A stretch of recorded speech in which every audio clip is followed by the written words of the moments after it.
ನಮಸ್ಕಾರ ವೀಕ್ಷಕರೇ, ಬಿಗ್ ಡಿಬೇಟ್ಗೆ ತಮಗೆಲ್ಲ ಪ್ರೀತಿಯ ಸ್ವಾಗತ. ನಾನು ಅರವಿಂದ್. ನಮ್ಮ ಬಿಗ್ ಡಿಬೇಟ್ನಲ್ಲಿ ಪ್ರತಿದಿನ ರಾತ್ರಿ 8ರಿಂದ 9 ಗಂಟೆ ತನಕ ಅವತ್ತವತ್ತಿನ ಬರ್ನಿಂಗ್ ಇಶ್ಯೂಸ್ಗಳನ್ನ ತೆಗೆದುಕೊಳ್ತೀವಿ. ಇಶ್ಯೂಸ್ ಅಂತಂದಾಗ ಸಾಧಕ ಬಾಧಕಗಳು, ಪಾಸಿಟಿವ್ ನೆಗೆಟಿವ್ ಎಲ್ಲ ಹೇಳಿಕೆಗಳು ಕೂಡ ಇದ್ದೇ ಇರುತ್ತೆ.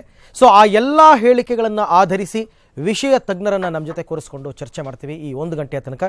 ಇವತ್ತು ಕೂಡ ನಾವು ಬಹಳ ಮುಖ್ಯವಾದಂತಹ ಒಂದು ವಿಚಾರವನ್ನು ಆಯ್ಕೆ ಮಾಡ್ಕೊಂಡಿದ್ದೀವಿ. ಬೆಂಗಳೂರಿಗೆ ಬಹಳ ಮುಖ್ಯವಾದಂತಹ ವಿಚಾರ, ಯಾಕೆಂದರೆ ನವದೆಹಲಿಯಲ್ಲಿ ವಿಧಾನಸಭಾ ಚುನಾವಣೆಯಲ್ಲಿ ಅಭೂತಪೂರ್ವ ಯಶಸ್ಸು ಜಯವನ್ನು ಗಳಿಸಿದಂತಹ ಆಮ್ ಆದ್ಮಿ ಪಕ್ಷ ಕೇವಲ ಇನ್ನೂ ಅದೇ ಅಲೆಯಲ್ಲಿ ತೇಲ್ತಾ ಇದೆಯಾ ಅಥವಾ ಬೇರೆ ಕಡೆ ಗಮನ ಹರಿಸಿದೆಯಾ ಅಂತಂದರೆ ಖಂಡಿತ ಇಲ್ಲ.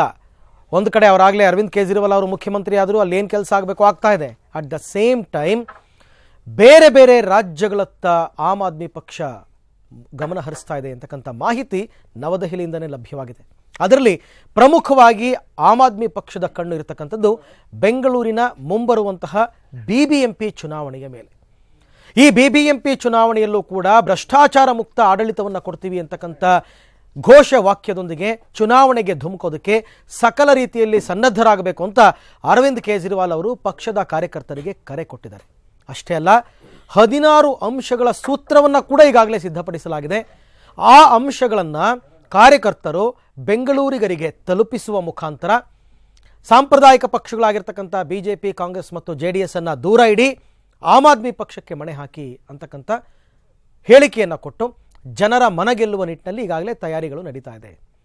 ಆದರೆ ದೆಹಲಿಯ ವಿಧಾನಸಭಾ ಚುನಾವಣೆಯ ಸ್ಥಿತಿಗತಿಗಳೇ ಬೇರೆ, ಕರ್ನಾಟಕ ರಾಜಕೀಯ ಸ್ಥಿತಿಗತಿಗಳೇ ಬೇರೆ. ಅದರಲ್ಲೂ ಕಾರ್ಪೊರೇಷನ್ ಚುನಾವಣೆ ಅಂತಂದರೆ ಅಲ್ಲಿ ಕಂಪ್ಲೀಟ್ ಆಗಿ ವ್ಯಕ್ತಿಗತವಾಗಿ ನಡೀತಕ್ಕಂಥ ಚುನಾವಣೆ. ಇಲ್ಲಿ ಕೇಜ್ರಿವಾಲ್ ಅವರು ಸಕ್ಸಸ್ ಆಗ್ತಾರಾ? ಸಕ್ಸಸ್ ಆಗಬೇಕು ಅನ್ನೋದಾದರೆ ಅವರ ಸೂತ್ರಗಳೇನು? ನಿಜವಾಗ್ಲೂ ಇಲ್ಲಿನ ಮತದಾರರು ಕೂಡ ಎಲ್ಲ ಪಕ್ಷಗಳನ್ನು ತಿರಸ್ಕರಿಸಿ ಮತ್ತೆ ಏನಾದರೂ ಆಮ್ ಆದ್ಮಿ ಪಕ್ಷಕ್ಕೆ ಏನಾದರೂ ಮಣೆ ಹಾಕಿಬಿಡ್ತಾರಾ? ಇದಕ್ಕೆ ಈ ವಿಚಾರವಾಗಿ ಚರ್ಚೆಯನ್ನು ಆರಂಭ ಮಾಡೋಣ. ಇದೇ ಇವತ್ತಿನ ಬಿಗ್ ಡಿಬೇಟ್ ವಿಶೇಷ, ದಿಲ್ಲಿ ಟು ಕರ್ನಾಟಕ.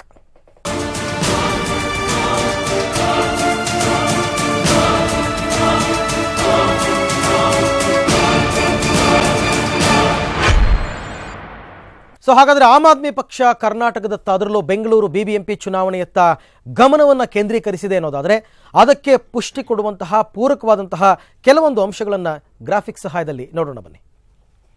ಮೊದಲನೇದಾಗಿ ದಿಲ್ಲಿ ಟು ಕರ್ನಾಟಕದಲ್ಲಿ ದಿಲ್ಲಿ ಗದ್ದುಗೆಯ ಬಳಿಕ ಬೆಂಗಳೂರಿನತ್ತ AAP ಚಿತ್ತ ಅಂತಕ್ಕಂಥದ್ದು. ಬೆಂಗಳೂರಿನಲ್ಲಿ ಸದ್ಯದಲ್ಲೇ BBMP ಚುನಾವಣೆ ಬರಬಹುದು, ಬಂದಾಗ ಸನ್ನದ್ಧರಾಗಿರಿ ಚುನಾವಣೆ ಎದುರಿಸೋದಕ್ಕೆ ಅಂತಕ್ಕಂಥ ಒಂದು ಸಂದೇಶ ಈಗಾಗಲೇ ರವಾನೆ ಆಗಿದೆ. BBMP ಚುನಾವಣೆ ಎದುರಿಸೋದಕ್ಕೆ AAP ಈಗಿನಿಂದಲೇ ಸಕಲ ಸಿದ್ಧತೆಯನ್ನು ಕೂಡ ಮಾಡಿಕೊಳ್ತಾ ಇದೆ ಅಂತಕ್ಕಂಥ ಮಾಹಿತಿ ಕೂಡ ಲಭ್ಯವಾಗಿದೆ.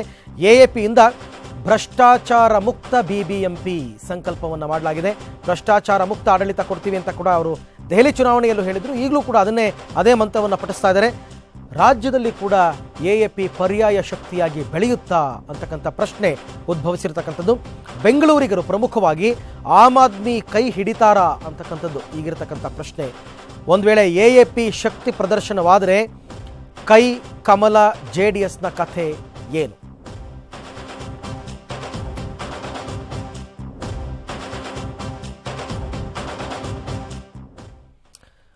ಈ ಕುರಿತಂತೆ ಚರ್ಚೆಯನ್ನು ಆರಂಭ ಮಾಡ್ತಾ ಇದ್ದೀನಿ. 4 ಗಣ್ಯರು ಅತಿಥಿಗಳು ನನ್ನ ಜೊತೆ ಜಾಯ್ನ್ ಆಗಿದ್ದಾರೆ. ಮೊದಲನೇದಾಗಿ ಹಿರಿಯರು ಮಾಜಿ ಮೇಯರ್ PR ರಮೇಶ್ ಅವರು ನಮ್ಮ ಜೊತೆ ಇದ್ದಾರೆ. ಸರ್, ಕಾರ್ಯಕ್ರಮಕ್ಕೆ ತಮಗೆ ಸ್ವಾಗತ. ಹಾಗೆಯೇ ವಿರೋಧ ಪಕ್ಷದ ನಾಯಕರು JDS ಮುಖಂಡರು ಪ್ರಕಾಶ್ ಅವರು ನಮ್ಮ ಜೊತೆ ಇದ್ದಾರೆ. ಸರ್, ಕಾರ್ಯಕ್ರಮಕ್ಕೆ ಸ್ವಾಗತ. ಇನ್ನು BJPಯ ಕಾರ್ಪೊರೇಟರ್ ಗಣೇಶ್ ಅವರು ನಮ್ಮ ಜೊತೆ ಜಾಯ್ನ್ ಆಗಿದ್ದಾರೆ. ಸರ್, ಕಾರ್ಯಕ್ರಮಕ್ಕೆ ಸ್ವಾಗತ.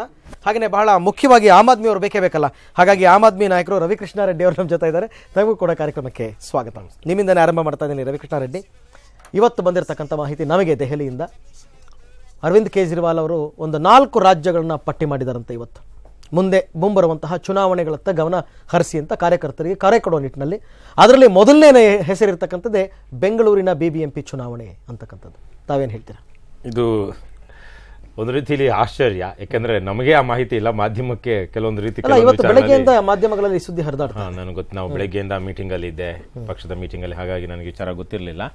ಆದರೆ ನಾವು ಈಗ ಚುನಾವಣೆ ಆದಮೇಲೆ, ವಿಶೇಷವಾಗಿ ದೆಹಲಿ ಚುನಾವಣೆ ಆದಮೇಲೆ, ಯಾವಾಗ ಒಬ್ಬ BJP MLAಗೆ 22 ಜನ ಆಮ್ ಆದ್ಮಿ ಪಾರ್ಟಿ MLAಗಳನ್ನ ದೆಹಲಿಯಲ್ಲಿ ಜನ ಚುನಾಯಿಸಿದಾರೋ, ಅದಾದ ನಂತರ ಈಗ ಇಡೀ ದೇಶದಲ್ಲಿ ಒಂದು ಪರ್ಯಾಯ ಶಕ್ತಿಯಾಗಿ ಆಮ್ ಆದ್ಮಿ ಪಕ್ಷ ಬರಬೇಕು ಅನ್ನುವಂಥ ಮಾತುಗಳು ಬರ್ತಾ ಇದೆ. ಅದು ಪರ್ಯಾಯ ಆಗಬೇಕೇ ಹೊರತು ಅದಲು ಬದಲು ಆಗಬಾರ್ದು. ಬಿಜೆಪಿ ಈ ಸಲ ಸರಿಯಾಗಿ ಕೆಲಸ ಮಾಡಿಲ್ಲ, ಆಗ ಕಾಂಗ್ರೆಸ್ ತಂದಿದ್ವಿ, ಕಾಂಗ್ರೆಸ್ ಸರಿಯಾಗಿ ಕೆಲಸ ಮಾಡಿಲ್ಲ, ಹಾಗಾಗಿ ಬಿಜೆಪಿ ತಂದಿದ್ವಿ ಅನ್ನೋದ್ರ ಬದಲಿಗೆ ಇಡೀ ವ್ಯವಸ್ಥೆನೇ ಒಂದು ರೀತಿಯಲ್ಲಿ ಯಾವ ಪರಂಪರಾಗತ ರಾಜಕೀಯ ಇತ್ತು ಅದಕ್ಕೆ ಬದಲಾಗಿ ಒಂದು ಹೊಸ ತರಹದ ಮೌಲ್ಯಾಧಾರಿತವಾದ ಜನಪರವಾದ ಆಂತರಿಕ ಪ್ರಜಾಪ್ರಭುತ್ವ ಇರುವಂತಹ ಯಾವುದೇ ಕೌಟುಂಬಿಕ ರಾಜಕಾರಣ ಇಲ್ಲದಂತಹ ಒಂದು ಪರ್ಯಾಯ ರಾಜಕಾರಣ ಬರಬೇಕು. ಅದು ಭ್ರಷ್ಟಾಚಾರ ಮುಕ್ತವಾಗಿರಬೇಕು. ಟಿಕೆಟ್ ಅಲ್ಲಿ ವ್ಯಾಪಾರ ಆಗೋದ್ರಿಂದ ಹಿಡಿದು ಅನೇಕ ಅನೈತಿಕತೆಗಳು ಶುರುವಾಗೋದೇ ಚುನಾವಣಾ ರಾಜಕಾರಣದಿಂದ, ಅದೆಲ್ಲ ಹೋಗಬೇಕು ಅಂತ ನಾವು ಹೋರಾಟ ಮಾಡ್ತಾ ಇದ್ದೀವಿ. ಇವತ್ತು ಕರ್ನಾಟಕಕ್ಕೆ ಅದರ ಅಗತ್ಯ ಬಹಳ ಇದೆ. ವಿಶೇಷವಾಗಿ ನಾವು ಕಳೆದ 10-15 ವರ್ಷಗಳಿಂದ ನೋಡಿದಾಗ, 2-3 ದಶಕಗಳಿಂದ ನೋಡಿದಾಗ ಕರ್ನಾಟಕದಲ್ಲಿ ಅದೇ ಜಾತೀಯತೆ, ಹಣ ಹೆಂಡದ ರಾಜಕೀಯ, ಕೋಮುವಾದದ ರಾಜಕೀಯ, ಇದೆಲ್ಲದರ ಹಿಂದೆ ಭ್ರಷ್ಟಾಚಾರ ಈಗ 5 ವರ್ಷಗಳ ಕಾಲ ಆಡಳಿತ ನಡೆಸಿದಂಥ ಬಿಜೆಪಿಗೆ ಜನ 3ನೇ ಸ್ಥಾನಕ್ಕೆ ಕರ್ನಾಟಕದಲ್ಲಿ ತಳ್ಳಿದ್ದು ಯಾಕೆಂದ್ರೆ ಅವರು 5 ವರ್ಷಗಳ ಕಾಲ ಕೊಟ್ಟಂತ ಪರಮ ಭ್ರಷ್ಟ ಆಡಳಿತದಿಂದ. ಅದೇ ರೀತಿಯಲ್ಲಿ ಈಗ ಕಾಂಗ್ರೆಸ್ ಬಂದಿದೆ. ಕಾಂಗ್ರೆಸ್ ಏನು ಬೇರೆ ವಿಭಿನ್ನವಾಗಿ ಏನು ಜನಕ್ಕೆ ಗೊತ್ತಾಗ್ತಾ ಇಲ್ಲ, ಬಿಜೆಪಿ ತರಕ್ಕೆ ನಡೀತಾ ಇದೆ. ಹಾಗಾಗಿ ಇಂತಹ ಸಂದರ್ಭದಲ್ಲಿ ಒಂದು ಪರ್ಯಾಯ ಬರಬೇಕು, ಅದರ ಅಗತ್ಯ ಕರ್ನಾಟಕ ಜನತೆಗಿದೆ. ನಾವಿನ್ನು ಈ ಆಲೋಚನೆಗಳೆಲ್ಲ ರವಿಕೃಷ್ಣ ರೆಡ್ಡಿ ನಿಮ್ಮದು, ಅದನ್ನ ನೀವು ಜನಗಳಿಗೆ ತಲುಪಿಸುವ ನಿಟ್ಟಿನಲ್ಲಿ ಸಕ್ಸಸ್ ಆಗಬೇಕಲ್ಲ. ಅದಕ್ಕೆ ನಾವೀಗ ಬಿಬಿಎಂಪಿ ಚುನಾವಣೆಗೆ ನಿಲ್ಬೇಕೋ ನಿಲ್ಲಬಾರ್ದು ಅನ್ನುವಂತಹ ತೀರ್ಮಾನವನ್ನು ಇನ್ನೂ ತಗೊಂಡಿಲ್ಲ ನಾವು. ಜನ ಬಿಜೆಪಿ ಇಲ್ಲ ಕರ್ನಾಟಕ, ನಾವು ಲೋಕಸಭಾ ಚುನಾವಣೆಗೆ ನಾನು ನಿಂತಿದ್ದೆ ಬೆಂಗಳೂರು ಗ್ರಾಮಾಂತರ ಕ್ಷೇತ್ರದಿಂದ. ಒಂದು 50% ವೋಟರ್ಸು ಬೆಂಗಳೂರು ಗ್ರಾಮಾಂತರದಲ್ಲಿ, ಬೆಂಗಳೂರು ನಗರದ ಬಿಬಿಎಂಪಿ ವೋಟರ್ಸು, ರಾಜರಾಜೇಶ್ವರಿ ನಗರ ಮತ್ತು ಬೆಂಗಳೂರು ದಕ್ಷಿಣ ವಿಧಾನಸಭಾ ಕ್ಷೇತ್ರಗಳಲ್ಲಿ ನಾವು ಚುನಾವಣಾ ಪ್ರಚಾರಕ್ಕೆ ಹೋಗ್ತಿದ್ದಾಗ ಅವತ್ತು ಹೇಳ್ತಾ ಇದ್ರು ಜನ, ಈ ಸಲಕ್ಕೆ ನಾವು ನಿಮ್ಗೆ ಓಟ್ ಹಾಕೋದಿಲ್ಲ, ಈ ಸಲ ನಾವು ಅಭಿವೃದ್ಧಿಗೆ ಮೋದಿಗೆ ಓಟ್ ಹಾಕ್ತೀವಿ, ದಯವಿಟ್ಟು ಬಿಬಿಎಂಪಿಗೆ ಬನ್ನಿ, ಬಿಬಿಎಂಪಿಲಿ ಓಟ್ ಹಾಕ್ತೀವಿ ಅಂತ. ಸೊ ಹಾಗಾಗಿ ಇವತ್ತು ಜನ ನಾವು ಆಮ್ ಆದ್ಮಿ ಪಕ್ಷ ಜನರ ಮನಸ್ಸಲ್ಲಿ ಇದೆ ಅಂತ ನಾವು ಭಾವಿಸ್ತಾ ಇದ್ದೀವಿ. ಮತ್ತೆ ಬಹಳ ಜನ ಹೇಳ್ತಾ ಇದ್ದಾರೆ ಈಗ ಅನೇಕ ಮಾಧ್ಯಮಗಳಲ್ಲಿ, ಜನ ನಾವು ಬರಬೇಕು, ನೀವು ಪರ್ಯಾಯ, ಇಂತಹ ಒಂದು ಅದಲು ಬದಲು ರಾಜಕಾರಣ ಅಲ್ಲ, ಒಳ್ಳೆ ಪರ್ಯಾಯವಾಗಿ ನೀವು ಬರಬೇಕು, ನಾವು ನಿಮಗೆ ಬೆಂಬಲ ಕೊಡ್ತೀವಿ ಅನ್ನುವಂಥ ಒಂದು ಒಟ್ಟಭಿಪ್ರಾಯ ಜನರಿಂದ ಬಂದಾಗ ಖಂಡಿತವಾಗಿ ನಾವು ನಿಲ್ಲಿಸ್ತೀವಿ. ಆದ್ರೆ ನಿಲ್ತೀವೋ ಬಿಡ್ತೀವೋ, ನಾವು ಆಮ್ ಆದ್ಮಿ ಪಕ್ಷ ಏನು ಅಜೆಂಡಾ ಸೆಟ್ ಮಾಡುತ್ತೆ ಬಿಬಿಎಂಪಿಗೆ, ಅದೇ ವಿಷಯಾಧಾರಿತವಾದ ಅಜೆಂಡಾನೇ ಬಿಬಿಎಂಪಿ ಚುನಾವಣೆಗಳನ್ನ ನಿರ್ಧರಿಸಿ. ಇನ್ನು ರಮೇಶ್ ಅವರೇ, ನಮ್ಮ ದೇಶದಲ್ಲಿ ಈ ರಾಜಕಾರಣ ಅಂತಕ್ಕಂಥದ್ದು ರಾಜ್ಯದಿಂದ ರಾಜ್ಯಕ್ಕೆ, ಜಿಲ್ಲೆಯಿಂದ ಜಿಲ್ಲೆಗೆ, ತಾಲೂಕಿನಿಂದ ತಾಲೂಕಿಗೆ ಬದಲಾಗ್ತಾ ಹೋಗುತ್ತೆ. ತಮಿಳುನಾಡಿನ ರಾಜಕಾರಣದ ವೈಖರಿನೇ ಬೇರೆ, ಕರ್ನಾಟಕದ ರಾಜಕಾರಣದ ವೈಖರಿನೇ ಬೇರೆ, ಕೇರಳದ್ದೇ ಬೇರೆ. ಹೀಗಿರುವಾಗ ಅಲ್ಲಿ ದೆಹಲಿಯಲ್ಲಿ ಆಮ್ ಆದ್ಮಿ ಅವರು ಗೆದ್ದರು, ಅವರಿಗೆ ಅಭೂತಪೂರ್ವ ಜಯ ಸಿಕ್ಬಿಡ್ತು. ಹಾಗಾಗಿ ಇಲ್ಲಿ ಬಿಬಿಎಂಪಿ ಚುನಾವಣೆಗೆ ಆಮ್ ಆದ್ಮಿ ಅವರು ಬರ್ತಾರೆ. ಬಿಬಿಎಂಪಿ ಚುನಾವಣೆ ಕೂಡ 3 ಪಕ್ಷಗಳಿಗೆ ಪರ್ಯಾಯವಾಗಿ ಆಮ್ ಆದ್ಮಿ ಪಕ್ಷದವರು ಬೆಳೀತಾರೆ. ಈ ರೀತಿ ಜನಗಳ ಆಲೋಚನೆ ಇದೆಯಾ? ಖಂಡಿತ ಇಲ್ಲ. ಇಲ್ಲಿ ಕನ್ಫ್ಯೂಷನ್ ಸ್ಟೇಟ್ ಆಗೋದು ಬೇಡ. ನಾವು ಜನಗಳನ್ನ ಕನ್ಫ್ಯೂಸ್ ಮಾಡಿಸೋದು ಬೇಡ. ದೆಹಲಿಲಾಗಿದ್ದು ಅಸೆಂಬ್ಲಿ ಚುನಾವಣೆ, ಹೌದು, ಅದು ಒಂದು ರಾಜ್ಯದ ಒಂದು ಲೆಜಿಸ್ಲೇಚರ್, ಖಂಡಿತ ಒಂದು ವಿಧಾನಸಭಾ. ಅಲ್ಲಿ ಹಲವಾರು ರೀತಿಯಲ್ಲಿ ರಾಜ್ಯದ ಅಥವಾ ಒಂದು ಪ್ರಾಂತದ ಒಂದು ಆಡಳಿತವನ್ನು ಒಳಗೊಂಡಂಥದ್ದು. ನಮ್ಮ ದೇಶದಲ್ಲಿ 3 ರೀತಿಯ ಸರ್ಕಾರಗಳಿದೆ ಫೆಡರಲ್ ಸಿಸ್ಟಮಲ್ಲಿ. ಒಂದು ನಮ್ಮ ದೇಶದ ಒಂದು ಕೇಂದ್ರ ಸರ್ಕಾರ, ರಾಜ್ಯ ಸರ್ಕಾರ ಮತ್ತು ಸ್ಥಳೀಯ ಸಂಸ್ಥೆಗಳು. ಖಂಡಿತ ಸ್ಥಳೀಯ ಸಂಸ್ಥೆಗಳಿಗೆ ಈಗಿರ್ತಕ್ಕಂಥ ಸಂವಿಧಾನದ ಬಾಧ್ಯತೆ ಇದೆ. ಅದರಲ್ಲೂ 95ರಿಂದ ಅದು ತಂದಂಥ ಒಂದು ಸರ್ಕಾರ, ಅವತ್ತು ರಾಜೀವ್ ಗಾಂಧಿಯವರ ಸರ್ಕಾರ. ಅವತ್ತಿಂದ ನಮ್ಮ ಸ್ಥಳೀಯ ಸಂಸ್ಥೆಗಳಿಗೆ ಏನು ಆಧಾರವನ್ನು ಕೊಟ್ಟಿದೆ, ಅದರ ಆಧಾರದ ಮೇಲೆ ಸ್ಥಳೀಯ ಸಂಸ್ಥೆಗಳು ಆಯಾ ರಾಜ್ಯದಲ್ಲಿ ಆ ರಾಜ್ಯದ ಸರ್ಕಾರಗಳು ಕೊಡ್ತಕ್ಕಂಥ ಕಾರ್ಯಕ್ರಮಗಳು ಮತ್ತು ನೀತಿಯನ್ನು ಅನುಗುಣವಾಗಿ ಹೋಗ್ತದೆ ಯಾವುದೇ ಒಂದು ಸ್ಥಳೀಯ ಸಂಸ್ಥೆಗಳು. ಇವತ್ತು ಆ ಪಾರ್ಟಿ ಅಲ್ಲಿ ಏನು ಅವರು ಒಂದು ವಿಜೃಂಭಣೆ ಆಚರಿಸಿದ್ದಾರೆ, ಸುಮಾರು 60ಕ್ಕಿಂತ ಜಾಸ್ತಿ ಮತವನ್ನು ಪಡೆದಿದ್ದಾರೆ ಶೇಕಡ. ಆ ಮತ ಯಾವ ರೀತಿ ಬಂತು ಅಂತ ಈಗ ಅಲ್ಲಿ ಒಂದು ಸೆಗ್ರಿಗೇಟ್ ಆಯಿತು. ಏನು ಈ secular and non secular votes segregate ಆಯಿತು. ಅಲ್ಲಿ ಹಿಂದೆ ಇವರು ಕಾಂಗ್ರೆಸ್ ಸರ್ಕಾರಕ್ಕೆ ವಿರುದ್ಧವಾಗಿ ಜನ ಅಲ್ಲಿ ಅವರಿಗೆ ಮತವನ್ನು ಕೊಡ್ತು. ತದನಂತರ ಇವತ್ತು ಅವರು ಆ ರಾಜ್ಯವನ್ನು ಮಾಡದೆ ಆಚೆ ಬಂದರು, ಆ ಒಂದು ಸರ್ಕಾರನ ಮಾಡದೆ ಆಚೆ ಬಂದರು. ಈಗ ಮತ್ತೆ ಅವರಿಗೆ ಒಂದು ಅವಕಾಶ ಕೊಟ್ಟಿದ್ದಾರೆ. ಆದರೆ ಇದ್ರ ಮಧ್ಯ ಅಲ್ಲಿ ಪಾರ್ಲಿಮೆಂಟ್ ಅಂತ ಒಂದು ಆಯಿತು. ಆ ಪಾರ್ಲಿಮೆಂಟ್ ಎಲೆಕ್ಷನ್ ಆದಾಗ ಇವ್ರ ಪರ್ಸೆಂಟೇಜ್ ಆಫ್ ವೋಟ್ ಎಷ್ಟು ಬಂತು ಅನ್ನೋದು ನಾವು ನೋಡಬೇಕಾಗುತ್ತೆ. ಕೇಜ್ರಿವಾಲ್ ದಿಲ್ಲಿ ನಿಲ್ಲಿಲ್ಲ, ಅಲ್ಲೋಗಿ ಅಹಮದಾಬಾದಲ್ಲಿ ನಿಂತರು, ಅಲ್ಲೂ ಬಹಳಷ್ಟು ಅವಮಾನ ಆಯಿತು ಅವರಿಗೆ, ವಾರಣಾಸಿ. ಸೊ ಹೀಗೆ ಒಂದು ಎಲೆಕ್ಷನ್ಗೂ ಇನ್ನೊಂದು ಎಲೆಕ್ಷನ್ಗೂ ಬಹಳ ವ್ಯತ್ಯಾಸ ಇದೆ. ಇಲ್ಲಿ ಹಾಗಾಗಿ ಕರ್ನಾಟಕದಲ್ಲಿ ಇವತ್ತು ರಾಜ್ಯದ ಚುನಾವಣೆ ನಡೀತಾ ಇಲ್ಲ. ಇವತ್ತು ನಡೀತಾ ಇರ್ತಕ್ಕಂಥದ್ದು ಬೆಂಗಳೂರು ಮಹಾನಗರ ಪಾಲಿಕೆ. ಇವತ್ತು ಏನು ಬೃಹತ್ ಬೆಂಗಳೂರು ಮಹಾನಗರ ಪಾಲಿಕೆ ಮಾಡಿ ಉತ್ತಮ ಆಡಳಿತವನ್ನು ಮಾಡಿಕೊಡ್ತೇವೆ, ಒಂದು ಉತ್ತಮವಾದಂಥ ರಾಜ್ಯ, ಒಂದು ನಗರವನ್ನಾಗಿ ಮಾಡ್ತೀವಿ ಅಂತೇಳಿ ಬಿಜೆಪಿಯವರು ಈ ಬೃಹತ್ ಬೆಂಗಳೂರು ಮಹಾನಗರ ಪಾಲಿಕೆ ಸೃಷ್ಟಿ ಮಾಡಿದ್ರು. ಆದರೆ ಇವತ್ತು ಆ ಮಟ್ಟದಲ್ಲಿ ಅವರು ಆಗಲಿಲ್ಲ, ಸಂಪೂರ್ಣವಾಗಿ ವಿಫಲರಾಗಿದ್ದಾರೆ.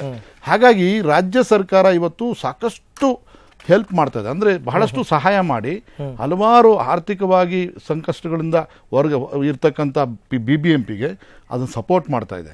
ಇವತ್ತು ಏನಾದರೂ ಸರ್ಕಾರ ಸಪೋರ್ಟ್ ಮಾಡದೇ ಇದ್ದಿದ್ರೆ BBMPಗೆ, ಇವತ್ತು BBMP ಇನ್ನೂ ಬಹಳಷ್ಟು ಇರ್ಲಿ ಆ ವಿಚಾರ, ಅದು ವಿಷಯಾಂತರ ಆಗೋದು ಬೇಡ. ಗಣೇಶ್, ನಾನು ಯಾಕೆ ಹೇಳಿದೆ ಈ ವಿಚಾರನ ಅಂತಂದ್ರೆ, ಈಗ ಪಾರ್ಲಿಮೆಂಟ್ ಎಲೆಕ್ಷನ್ ನಡೀತಾ ಅಂದ್ರೆ ಲೋಕಸಭಾ ಚುನಾವಣೆ ನಡೆಯುತ್ತೆ, ಒಬ್ಬ ವ್ಯಕ್ತಿಯನ್ನ ಒಂದು ಲೋಕಸಭಾ ಕ್ಷೇತ್ರಕ್ಕೆ ನಿಲ್ಲಿಸ್ಬಿಡ್ತಾರೆ, ಅಥವಾ ವಿಧಾನಸಭಾ ಕ್ಷೇತ್ರ ಅಂತ ಆಗುತ್ತೆ, ಎಲ್ಲ ದೊಡ್ಡ ದೊಡ್ಡ ಕ್ಷೇತ್ರಗಳಾಗಿರುತ್ತೆ. ಆದರೆ ಈ BBMP ಚುನಾವಣೆ ಹಾಗಲ್ಲ.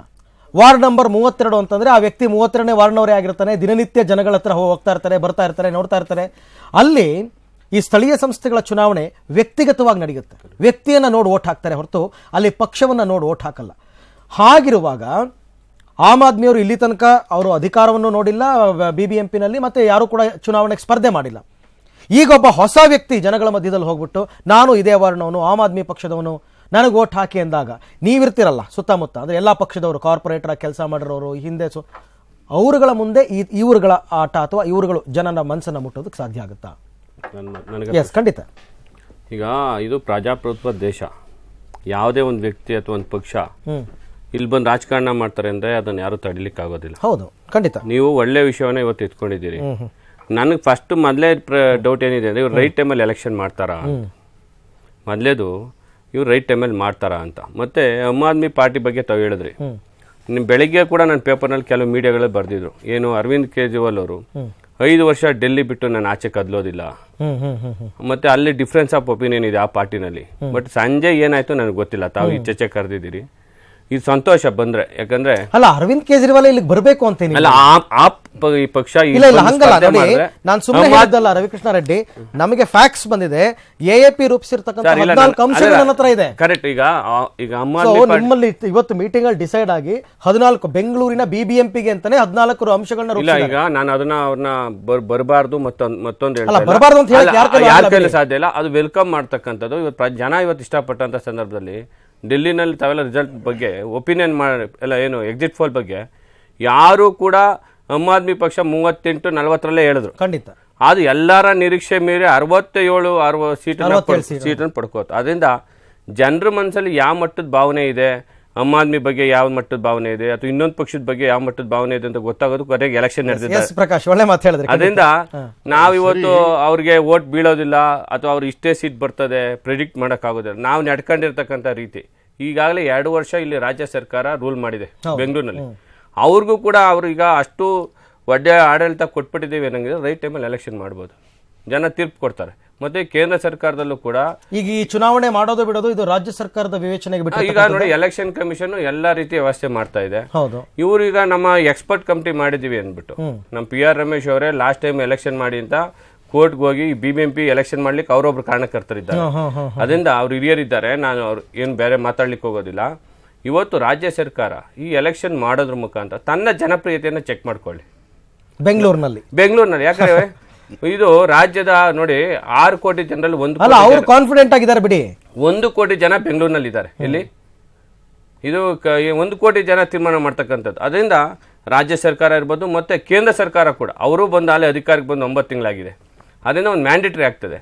ಅದರಿಂದ ಎಲ್ಲಾ ರಾಜಕೀಯ ಪಕ್ಷಗಳು ಈ ಎಲೆಕ್ಷನ್ ಸ್ವಾಗತ ಮಾಡೋಣ.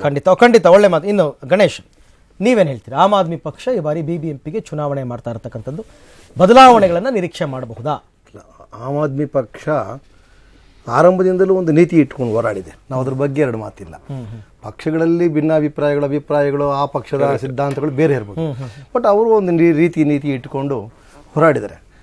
ಆದರೆ 49 ದಿವಸಗಳಲ್ಲಿ ಅಪ್ರಬುದ್ಧತೆ ಅಂದರೆ ಸಾಕಷ್ಟು ಕಲ್ತಿಲ್ಲ ಅನ್ನೋ ದೃಷ್ಟಿಯಿಂದ ಆ ಪಕ್ಷದ ನಾಯಕನಿಗೆ ಸ್ವಲ್ಪ ಗೊತ್ತಾಗಿ ಈ ಬಾರಿ ಇಲ್ಲ, ನಾನು ಕಳೆದ ಬಾರಿ ಮಾಡಿದ ತಪ್ಪು, ಅಧಿಕಾರ ನಡೆಸಬೇಕು. ಅಲ್ಲ, ಕಳೆದ ಮಾಡಿ ತಪ್ಪು ಅಂತ ರಿಯಲೈಸ್ ಆದ ದಿನದಿಂದನೂ ಕೂಡ ಅವರು ಪ್ರಯತ್ನ ಪಟ್ಟರು. ಅಲ್ಲಿಗೆ ಬರ್ತಾರೆ. ಆದ್ರೆ ಎಲ್ಲೋ ಒಂದ್ ಕಡೆ ನಮ್ಮಲ್ಲಿ ಪ್ರಜಾಪ್ರಭುತ್ವದಲ್ಲಿ ಒಂದು ಅವಕಾಶ, ಮತ್ತೊಂದು ಅವಕಾಶ ಕೊಡ್ತಾರೆ. ಪ್ರಾಮಾಣಿಕತೆಗಾಗ್ಲಿ ಇವರ ಒಂದು ಸಿದ್ಧಾಂತಕ್ಕೆ ಒಂದು ಅವಕಾಶ ಕೊಡ್ತಾರೆ. ಅದಕ್ಕೆ ಇದು ಒಂದು ಉದಾಹರಣೆ ಆಯ್ತು. ಖಂಡಿತ ನಾವಿಲ್ಲ ಅಂತ ಹೇಳಕ್ಕೆ, ಯಾಕಂದ್ರೆ ಅವ್ರು ಬಹಿರಂಗವಾಗಿಲ್ಲ ನಾನು ಮಾಡಿ ತಪ್ಪು ಅಂತ ಹೇಳಿದ್ರು. ಇಲ್ಲ, ಇನ್ನೊಂದ್ ಸತಿ ಅವಕಾಶ ಕೊಡೋಣ. ಗಂಗೆನೂ 3 ಸತಿ ಅವಕಾಶ ಕೊಡ್ತಾಳೆ ಮುಳುಗಿಸ್ಲಿಕ್ಕೆ. ಇದು 2ನೇ ಅವಕಾಶ ಕೊಟ್ಟಿದ್ರು. ಇನ್ನೊಂದು ಅವಕಾಶ ಮುಳುಗಿಸ್ತಾರೋ ತೇಲಿಸ್ತಾರೋ ಅದು ಜನಗಳಿಗೆ ಬಿಟ್ಟಿದ್ದು. ಅಲ್ಲ, ಅದು ಅಲ್ಲಿ ವಿಚಾರ ಆಯ್ತು. ಇಲ್ಲಿಗೆ ಬರ್ತಾ ಇದೀನಿ. ಅಲ್ಲಿ ನೀವು ಡೆಲ್ಲಿಯಿಂದ ಕರ್ನಾಟಕ ಅಂತ ಹೇಳಿದ, ನಾನು ಡೆಲ್ಲಿಯಿಂದನೂ ಕರ್ನಾಟಕಕ್ಕೆ ಬರ್ತಾ ಇದ್ದೀನಿ. ಡೆಲ್ಲಿಯಲ್ಲಿ ಅವ್ರಿಗೆ ಒಂದು ಅವಕಾಶ ಕೊಟ್ಟಿದ್ದಾರೆ. ನಾವು ತಪ್ಪು ಅಂತ ಹೇಳಿಲ್ಲ. ರಾಜ್ಯ ಭಾರ ಹಾಳಲಿಕ್ಕೆ ಎಲ್ಲಾ ಪಕ್ಷಗಳಿಗೂ ಅಧಿಕಾರ ಇದೆ. ಅದ್ರ ಜನ ಅಪೇಕ್ಷೆ ಪಡೆದು ನಮಗೆ ಉತ್ತಮವಾದ ಅಧಿಕಾರ ಕೊಡಲಿ, ಉತ್ತಮವಾಗಿ ಅಭಿವೃದ್ಧಿ ಮಾಡಲಿ, ನಮಗೆ ಸಾಕಷ್ಟು ಅಧಿಕಾರಿಗಳಿಂದ ಕಾಟ ಕಡಿಮೆ ಆಗಲಿ, ನಮಗೆ ಬೇಕಾದಂಥ ಸೌಲಭ್ಯಗಳು ಕ್ರಮಬದ್ಧವಾಗಿ ಸಿಗಲಿ ಅನ್ನೋದು ಪ್ರತಿಯೊಬ್ಬ ಜನರಿಗೆ ಅವಕಾಶ. ಈಗ ಕರ್ನಾಟಕದ ವಿಚಾರಕ್ಕೆ ಬಂದಾಗ ಇಲ್ಲಿ ಅವರು ಸ್ವಲ್ಪ ಹೊಸ ಪಾರ್ಟಿ, ಹೊಸ ಕಾರ್ ಇಂಟ್ರೊಡ್ಯೂಸ್ ಆದಾಗ ಎಲ್ಲರೂ ಅದ್ರ ಕಡೆ ಗಮನ ಹರಿಸೋದು ಸಹಜ. ಅದ್ರಲ್ಲಿ ಇರ್ತಕ್ಕಂಥ ಡಿಫೆಕ್ಟ್ಸ್ ಗೊತ್ತಾದ್ಮೇಲೆ ತಾನೇ ಅದೇ ಹೋಗೋದು. ಈಗ ನಮ್ಮ ಪಕ್ಷದಲ್ಲಿ ಆಗ್ಬೋದು, ಇವ್ರ ಪಕ್ಷದಲ್ಲಿ ಆಗ್ಬೋದು, ಅವ್ರ ಪಕ್ಷದಲ್ಲಿ ಆಗ್ಬೋದು, ಸಾಕಷ್ಟು ಅನುಭವ ಓಡವನೇ ಹೇಳ್ಬೋದು. ಆಡಳಿತ ಮಾಡುವಾಗ ಸ್ವಲ್ಪ ಅನಾನುಕೂಲ ಅನುಭವ ಇವೆಲ್ಲ ಬರುತ್ತೆ. ಬಟ್ ಅವರು ಬರ್ತಾ ಇದ್ದಾರೆ, ನಿಂತ್ಕೊಳ್ತೀವಿ. ಅವರೇ ಹೇಳಿದ್ರು ನನಗೆ ಗೊತ್ತಿಲ್ಲ, ನಮ್ಮ ಪಕ್ಷದ ನಿಮ್ಗೆ ಯಾಕೆ ಗೊತ್ತಾಗುತ್ತೆ ಮಾಧ್ಯಮಗಳಿಗೆ ಅಂತ ಹೇಳಿ. ಆದ್ರೆ ಎಲ್ಲೋ ಒಂದು ಕಡೆ ಕೇಜ್ರಿವಾಲ್ ಅವರು ಈಗ ರಾಷ್ಟ್ರವ್ಯಾಪಿ ನಾವು ಹೊರಡಬೇಕು, ನಮ್ಮ ಸಿದ್ಧಾಂತ ಇಡೀ ರಾಷ್ಟ್ರವ್ಯಾಪಿ, ಬರೀ ದೆಹಲಿಗೆ ಮಾತ್ರ ಸೀಮಿತವಾಗಿಲ್ಲ ಅನ್ನತಕ್ಕಂಥ ನೀತಿಯಲ್ಲಿ ಅವರು ಹೊರಟಿದ್ದಾರೆ. ನಾವು ಅವ್ರು ನಿಲ್ಲೋದು ಕಂಟೆಸ್ಟ್ ಮಾಡಬೇಡ ಅಂತ ಹೇಳಿ ಅದನ್ನ ಮಾಡಕ್ಕಾಗಲ್ಲ. ಅದನ್ನ ರವೀಂದ್ರ ರೆಡ್ಡಿ ಅವರು ಬಹಳ ಸ್ಪಷ್ಟವಾಗಿ ಹೇಳಿದ್ರು. ನಾನು ನೀವು ಈಗಿನ ನಿಮಗೆ ಅಭಿವೃದ್ಧಿಗಾಗಿ ಅಲ್ಲಿ ಮತ ಕೊಡ್ತೀನಿ, ಸ್ಥಳೀಯವಾಗಿ ನೀವು ಬನ್ನಿ ಅಂತ ಹೇಳಿದೆ. ಸ್ಥಳೀಯವಾಗಿ ನಿಂತ್ಕೊಳ್ತಕ್ಕಂಥ ಅಭ್ಯರ್ಥಿಗಳು, ನೀವು 32ನೇ ವಾರ್ಡಲ್ಲಿ ನಿಂತ್ಕೊಳ್ತಕ್ಕಂಥ ಅಭ್ಯರ್ಥಿ, ಆ ವಾರ್ಡಿನ ಜನಸಂಪರ್ಕ, ಆ ವಾರ್ಡಿನ ಅಭಿವೃದ್ಧಿ, ಈ ರೀತಿಯಾದ ಸ್ಥಳೀಯ ವಿಚಾರಗಳ ಮೇಲೆ, ಸ್ಥಳೀಯ ಜನಗಳ ಒಂದು ಅನುಕೂಲ ಅನಾನುಕೂಲ, ಅಭಿವೃದ್ಧಿ ಅಥವಾ ಅಲ್ಲಿರ್ತಕ್ಕಂಥ ತೊಂದರೆಗಳ ಮೇಲೆ, ಆ ವ್ಯಕ್ತಿಯ ಮೇಲೆ ಜನ ವೋಟ್ ಹಾಕ್ತಾರೆ. ಇಲ್ಲಿ ಪಕ್ಷ ಒಂದು ಭಾಗ. ಹೌದು, ಇವ್ರು ಹೇಳಿದ್ರಲ್ಲ ಈಗ ರಾಜ್ಯ ಸರ್ಕಾರಕ್ಕೆ 60% ಆಲ್ಮೋಸ್ಟ್ ನನಗೆ ಗೊತ್ತಿರೋ ಪ್ರಕಾರ ಒಬ್ಬ ಕಾರ್ಪೊರೇಟರ್ ಅವ್ರ ಏರಿಯಾದಲ್ಲಿ ಕೆಲಸ ಮಾಡಿದ್ರೆ ಚುನಾಯಿತನಾಗ್ತಾನೆ. ಪ್ರೂವ್ ಮಾಡ್ಲಿ ಅಂತ ಇಲ್ಲ ಅಂತಂದ್ರೆ ಹೇಳಕ್ ಬರಲಿಲ್ಲ. ಅವ್ರು ಹೇಳೋದು ಕರೆಕ್ಟ್. ಆದರೆ ಇಲ್ಲಿ ಸ್ಥಳೀಯ ವ್ಯಕ್ತಿಗಳು ಆ ಸಾರ್ವಜನಿಕರೊಂದಿಗೆ ಇರತಕ್ಕಂಥ ಸಂಪರ್ಕದ ಆಧಾರದ ಮೇಲೆ, ಆ ಸಾರ್ವಜನಿಕ ಸಮಸ್ಯೆಗಳ ಮೇಲೆ ಬಗೆಹರಿಸತಕ್ಕಂಥ ನೀತಿಯ ಮೇಲೆ ಜನ ಸ್ಥಳೀಯ ಸಮಸ್ಯೆಗಳು ಚುನಾವಣೆಗಳಲ್ಲಿ ಆರಿಸ್ತಾರೆ. ಇಲ್ಲಿ ಒಂದು ಏನಪ್ಪಾ ಅಂದ್ರೆ ಪ್ರತಿಯೊಂದು ಪಕ್ಷಕ್ಕೂ ಕೂಡ 10% ಕ್ಯಾಂಡಿಡೇಟ್ ಮೇಲೆ ಹೋಗಲ್ಲ. 198 ವಾರ್ಡ್ ಇದೆ, ಪಕ್ಷ ಕೂಡ ನೋಡ್ತಾರೆ. ಇಲ್ಲ, ನಾನು ಅದನ್ನೇ ಹೇಳಲ್ಲ. 60% ನಿಮ್ಮ ವಿಜಯ ನೀವು ಮಾಡಿದ ಕೆಲಸ. ನೀವು ನಾನು ಹೇಳ್ತದ್ದು ಪ್ರತಿಯೊಂದು ಪಕ್ಷಕ್ಕೂ 10-15% ಇಲ್ಲ 10 to 15% ವೋಟ್ಸ್ ಪಕ್ಷದ ಮೇಲೆ. ಗಿರ್ಚಸ್ಸು ಅನ್ನೋದು ನಾನು ಒಪ್ಪಲ್ಲ. ವರ್ಚಸ್ಸು ಇನ್ ದ ಸೆನ್ಸ್ ಏನು ಅಲ್ಲ, ನಿಮ್ಮ ಕ್ಷೇತ್ರದಲ್ಲಿ ನೀವು ಜನರನ್ನ ಹತ್ತಿರದಿಂದ ಹೋಗಿ ನೋಡಿದೀರಾ, ಕೆಲಸ ಮಾಡಿದೀರಾ ಇಲ್ವಾ ಅಂತಕ್ಕಂಥದ್ದು. ಇದ್ರ ಜೊತೆಗೆ ನಾನು ಅದಕ್ಕೆ ನನ್ನ ಪ್ರಶ್ನೆ ನೀವು ಇಬ್ರು ಕೂಡ ಇದ್ ಮಾಡ್ಕೊಳ್ಳಿಲ್ಲ. ನೀವು ಈಗಾಗಲೇ ಕಾರ್ಪೊರೇಟರ್ಸ್ ಆಗಿ ಎಲೆಕ್ಟ್ ಆಗಿ ಕೆಲಸ ಮಾಡಿ ಎಲ್ಲ ಮಾಡಿದೀರಾ. ನಿಮ್ಮ ವಾರ್ಡಿನ ಜನಗಳಿಗೆ ನೀವೆಲ್ಲ ತುಂಬಾ ಪರಿಚಿತರು, ಚಿರಪರಿಚಿತರು. ಆಮೇಲೆ ಈ ಹಿಂದೆ ಗೆದ್ದಿದ್ದಂತಹ ವ್ಯಕ್ತಿನೂ ಅಲ್ಲೇ ಇರ್ತಾರೆ. ಅವರು ಚುನಾವಣೆಗೆ ಸ್ಪರ್ಧೆ ಮಾಡ್ತಾರೆ, ಆ ಪಕ್ಷದವರು ಸ್ಪರ್ಧೆ ಮಾಡ್ತಾರೆ, ಅವ್ರಿಗೆ ಆಯ್ಕೆ ಇರುತ್ತೆ. ಆದ್ರೆ ಆಮ್ ಆದ್ಮಿ ಅವರು ಫಸ್ಟ್ ಟೈಮ್ ಹೋಗ್ತಾ ಇರೋದ್ರಿಂದ, ಡೆಲ್ಲಿ ಎಲೆಕ್ಷನ್ ಅಲ್ಲೂ ಕೂಡ ಅವ್ರು ಸೆಕೆಂಡ್ ಟೈಮ್ ಹೋದ್ರು ಜನಗಳ ಹತ್ರ. ಫಸ್ಟ್ ಟೈಮ್ ಹೋಗಿದ್ರು, ಇದು ಸೆಕೆಂಡ್. ಬಟ್ ಇಲ್ಲಿ ಫಸ್ಟ್ ಟೈಮ್ ಹೋಗ್ತಾ ಇರೋದ್ರಿಂದ ಜನಗಳು ಚಾನ್ಸ್ ತಗೊಂಡ್ಬಿಡ್ತಾರ. ಈಗ ಗೊತ್ತಿರೋ ವ್ಯಕ್ತಿಗೆ ವೋಟ್ ಹಾಕಿ ನಾವು ಇದು ಮಾಡೋಣ, ಗೊತ್ತಿಲ್ಲದೆ ಇರೋ ವ್ಯಕ್ತಿನ ಆಯ್ಕೆ ಮಾಡಿ ನೋಡೇ ಬಿಡೋಣ. ಇಲ್ಲ ಒಂದ್ ನಿಮಿಷ ಬಂದೆ. ಈ ವಿಚಾರವಾಗಿ ಇದೇ ಪ್ರಮುಖ ಮ್ಯಾಂಡೇಟ್ ಆಗ್ತಕ್ಕಂಥದ್ದು. ಇಲ್ಲ, ಡೆಲ್ಲಿನಲ್ಲಿ ಜನ ಯೋಚನೆ ಮಾಡಿರ್ತಕ್ಕಂಥದ್ದು ಸರಿ, ಇಲ್ಲೂ ಕೂಡ ನಾವು ಹಾಗೆ ಮಾಡೋಣ ಅನ್ನೋದಾದ್ರೆ ಖಂಡಿತವಾಗಿ ಆಮ್ ಆದ್ಮಿ ಅವರಿಗೆ ಇಲ್ಲಿ ಪ್ಲಸ್ ಪಾಯಿಂಟ್ ಆಗುತ್ತೆ. ಅದಕ್ಕೆ ಪೂರಕವಾಗಿ ಅವರು 14 ಅಂಶಗಳನ್ನು ಕೂಡ ರೂಪಣೆ ಮಾಡಿದ್ದಾರೆ. ಆ 14 ಅಂಶಗಳನ್ನು ಹೇಳ್ತೀನಿ ಏನು ಅಂತಂದ್ಬಿಟ್ಟು ಒಂದು ಪುಟ್ಟ ಬ್ರೇಕ್ನ ನಂತರ.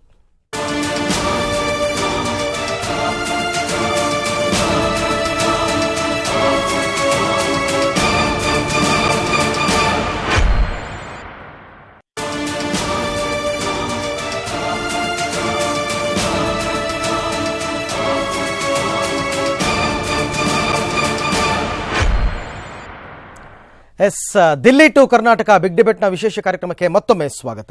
ಮತ್ತೆ ರವಿಕೃಷ್ಣ ರೆಡ್ಡಿ, ನಿಮ್ಮ ಆಲೋಚನೆಗಳು. ಈಗ ಸ್ಥಳೀಯ ನಾಯಕರ ಒಂದು ಇದನ್ನು ಕೇಳಬೇಕಲ್ವಾ ಕೇಜ್ರಿವಾಲ್ ಅವರು. ಈಗ ಅವರು ಆರ್ಡರ್ ಮಾಡೋಕ್ಕೂ ಮೊದಲು ಇಲ್ಲಿನ ವಾಸ್ತವಾಂಶ ಏನು, ಇಲ್ಲಿನ ಸ್ಥಿತಿಗತಿಗಳೇನು ಅಂತ ನಿಮ್ಮನ್ನು ಕೇಳ್ತಾರೆ ಅವರು ಒಂದು ತೀರ್ಮಾನ ತಗೊಳ್ಳೋಕ್ಕೂ ಮೊದಲು. ಸೊ ನೀವು ಅಂದರೆ ಕರ್ನಾಟಕದ ಆಪ್ನ ಮುಖಂಡರುಗಳೆಲ್ಲ ಸೇರಿ ಏನಾದರೂ ತೀರ್ಮಾನ ಮಾಡ್ಕೊಂಡಿದ್ದೀರಾ? ಇಲ್ಲ, ನಾವಿನ್ನೂ ಆ ತೀರ್ಮಾನಕ್ಕೆ ಬಂದಿಲ್ಲ. ಯಾಕಂದರೆ ನಾವು BJP ಅಥವಾ ಕಾಂಗ್ರೆಸ್ ಅಥವಾ JDS, ಈಗ ನಮ್ಮ ಪರಂಪರಾಗತ ರಾಜ್ಯದಲ್ಲಿ ಏನು ಪಕ್ಷಗಳಿದ್ದಾವೆ ಅಲ್ಲಿ ಬಹುತೇಕ ಟಿಕೆಟ್ ಕೊಡೋಂಥವ್ರು. ಈಗ BBMP ವಿಚಾರಕ್ಕೆ ತಗೊಂಡ್ರೆ ಯಾರು ಕಂಟೆಸ್ಟ್ ಮಾಡ್ತಾರೋ ಅವರೇ 2 ಕೋಟಿ 3 ಕೋಟಿ 4 ಕೋಟಿ 5 ಕೋಟಿ 10 ಕೋಟಿ ತನಕ ಖರ್ಚು ಮಾಡಿ ಅವರೇ ಸ್ವಂತ ದುಡ್ಡಿಂದ ಹಾಕೋದು. ನಮ್ಮಲ್ಲಿ ಹಾಗಿಲ್ಲ. ನಾವು ಜನರಿಂದ ದೇಣಿಗೆ ಸಂಗ್ರಹಿಸಿ ಜನರನ್ನ ಈ ಪ್ರಕ್ರಿಯೆನಲ್ಲಿ ಪಾಲ್ದಾರನ್ ಮಾಡಿಕೊಂಡು ಎಲೆಕ್ಷನ್ಗೆ ಹೋಗ್ಬೇಕು. ಎಲೆಕ್ಷನ್ಗೆ ಅದೇನೋ ಈಗ ಒಂದು ವಾರ್ಡ್ಗೆ ಕನಿಷ್ಠ 5 ರಿಂದ 10 ಲಕ್ಷ ಆದ್ರೂ ಅದೇನು ಲಿಮಿಟ್ ಏನೋ ಇರುತ್ತೆ ಅನ್ಸುತ್ತೆ. 5 ಲಕ್ಷ ಸರ್ ಲಿಮಿಟ್ ಅದು 14 ಲಕ್ಷ 14 ಲಕ್ಷ ಒಬ್ಬ ಕ್ಯಾಂಡಿಡೇಟ್ ಖರ್ಚು ಮಾಡಬಹುದು ಅಂತ.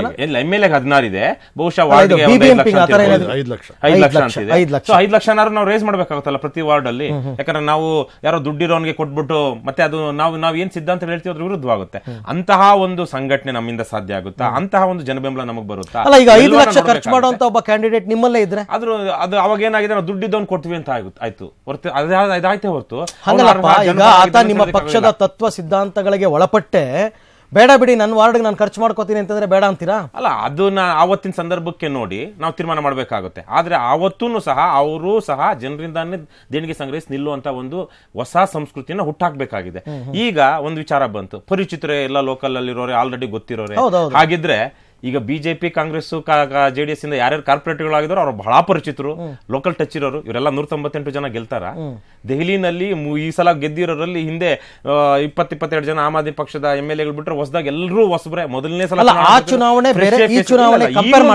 ಈಗಲೂ. ಆದ್ರೆ ದೆಹಲಿಗೂ ಬೆಂಗಳೂರಿಗೂ ಸಾಮ್ಯತೆ ಇದೆ. 1.5 ಲಕ್ಷ ಇಲ್ಲಿ 15 ವರ್ಷದ ಹುಡುಗನಿಗೂ ಕೂಡ ಅಲ್ಲಿ ರಾಜಕೀಯ ಪ್ರಜ್ಞೆ ಇದೆ ಅಂತ ಹೇಳಿದ್ರು.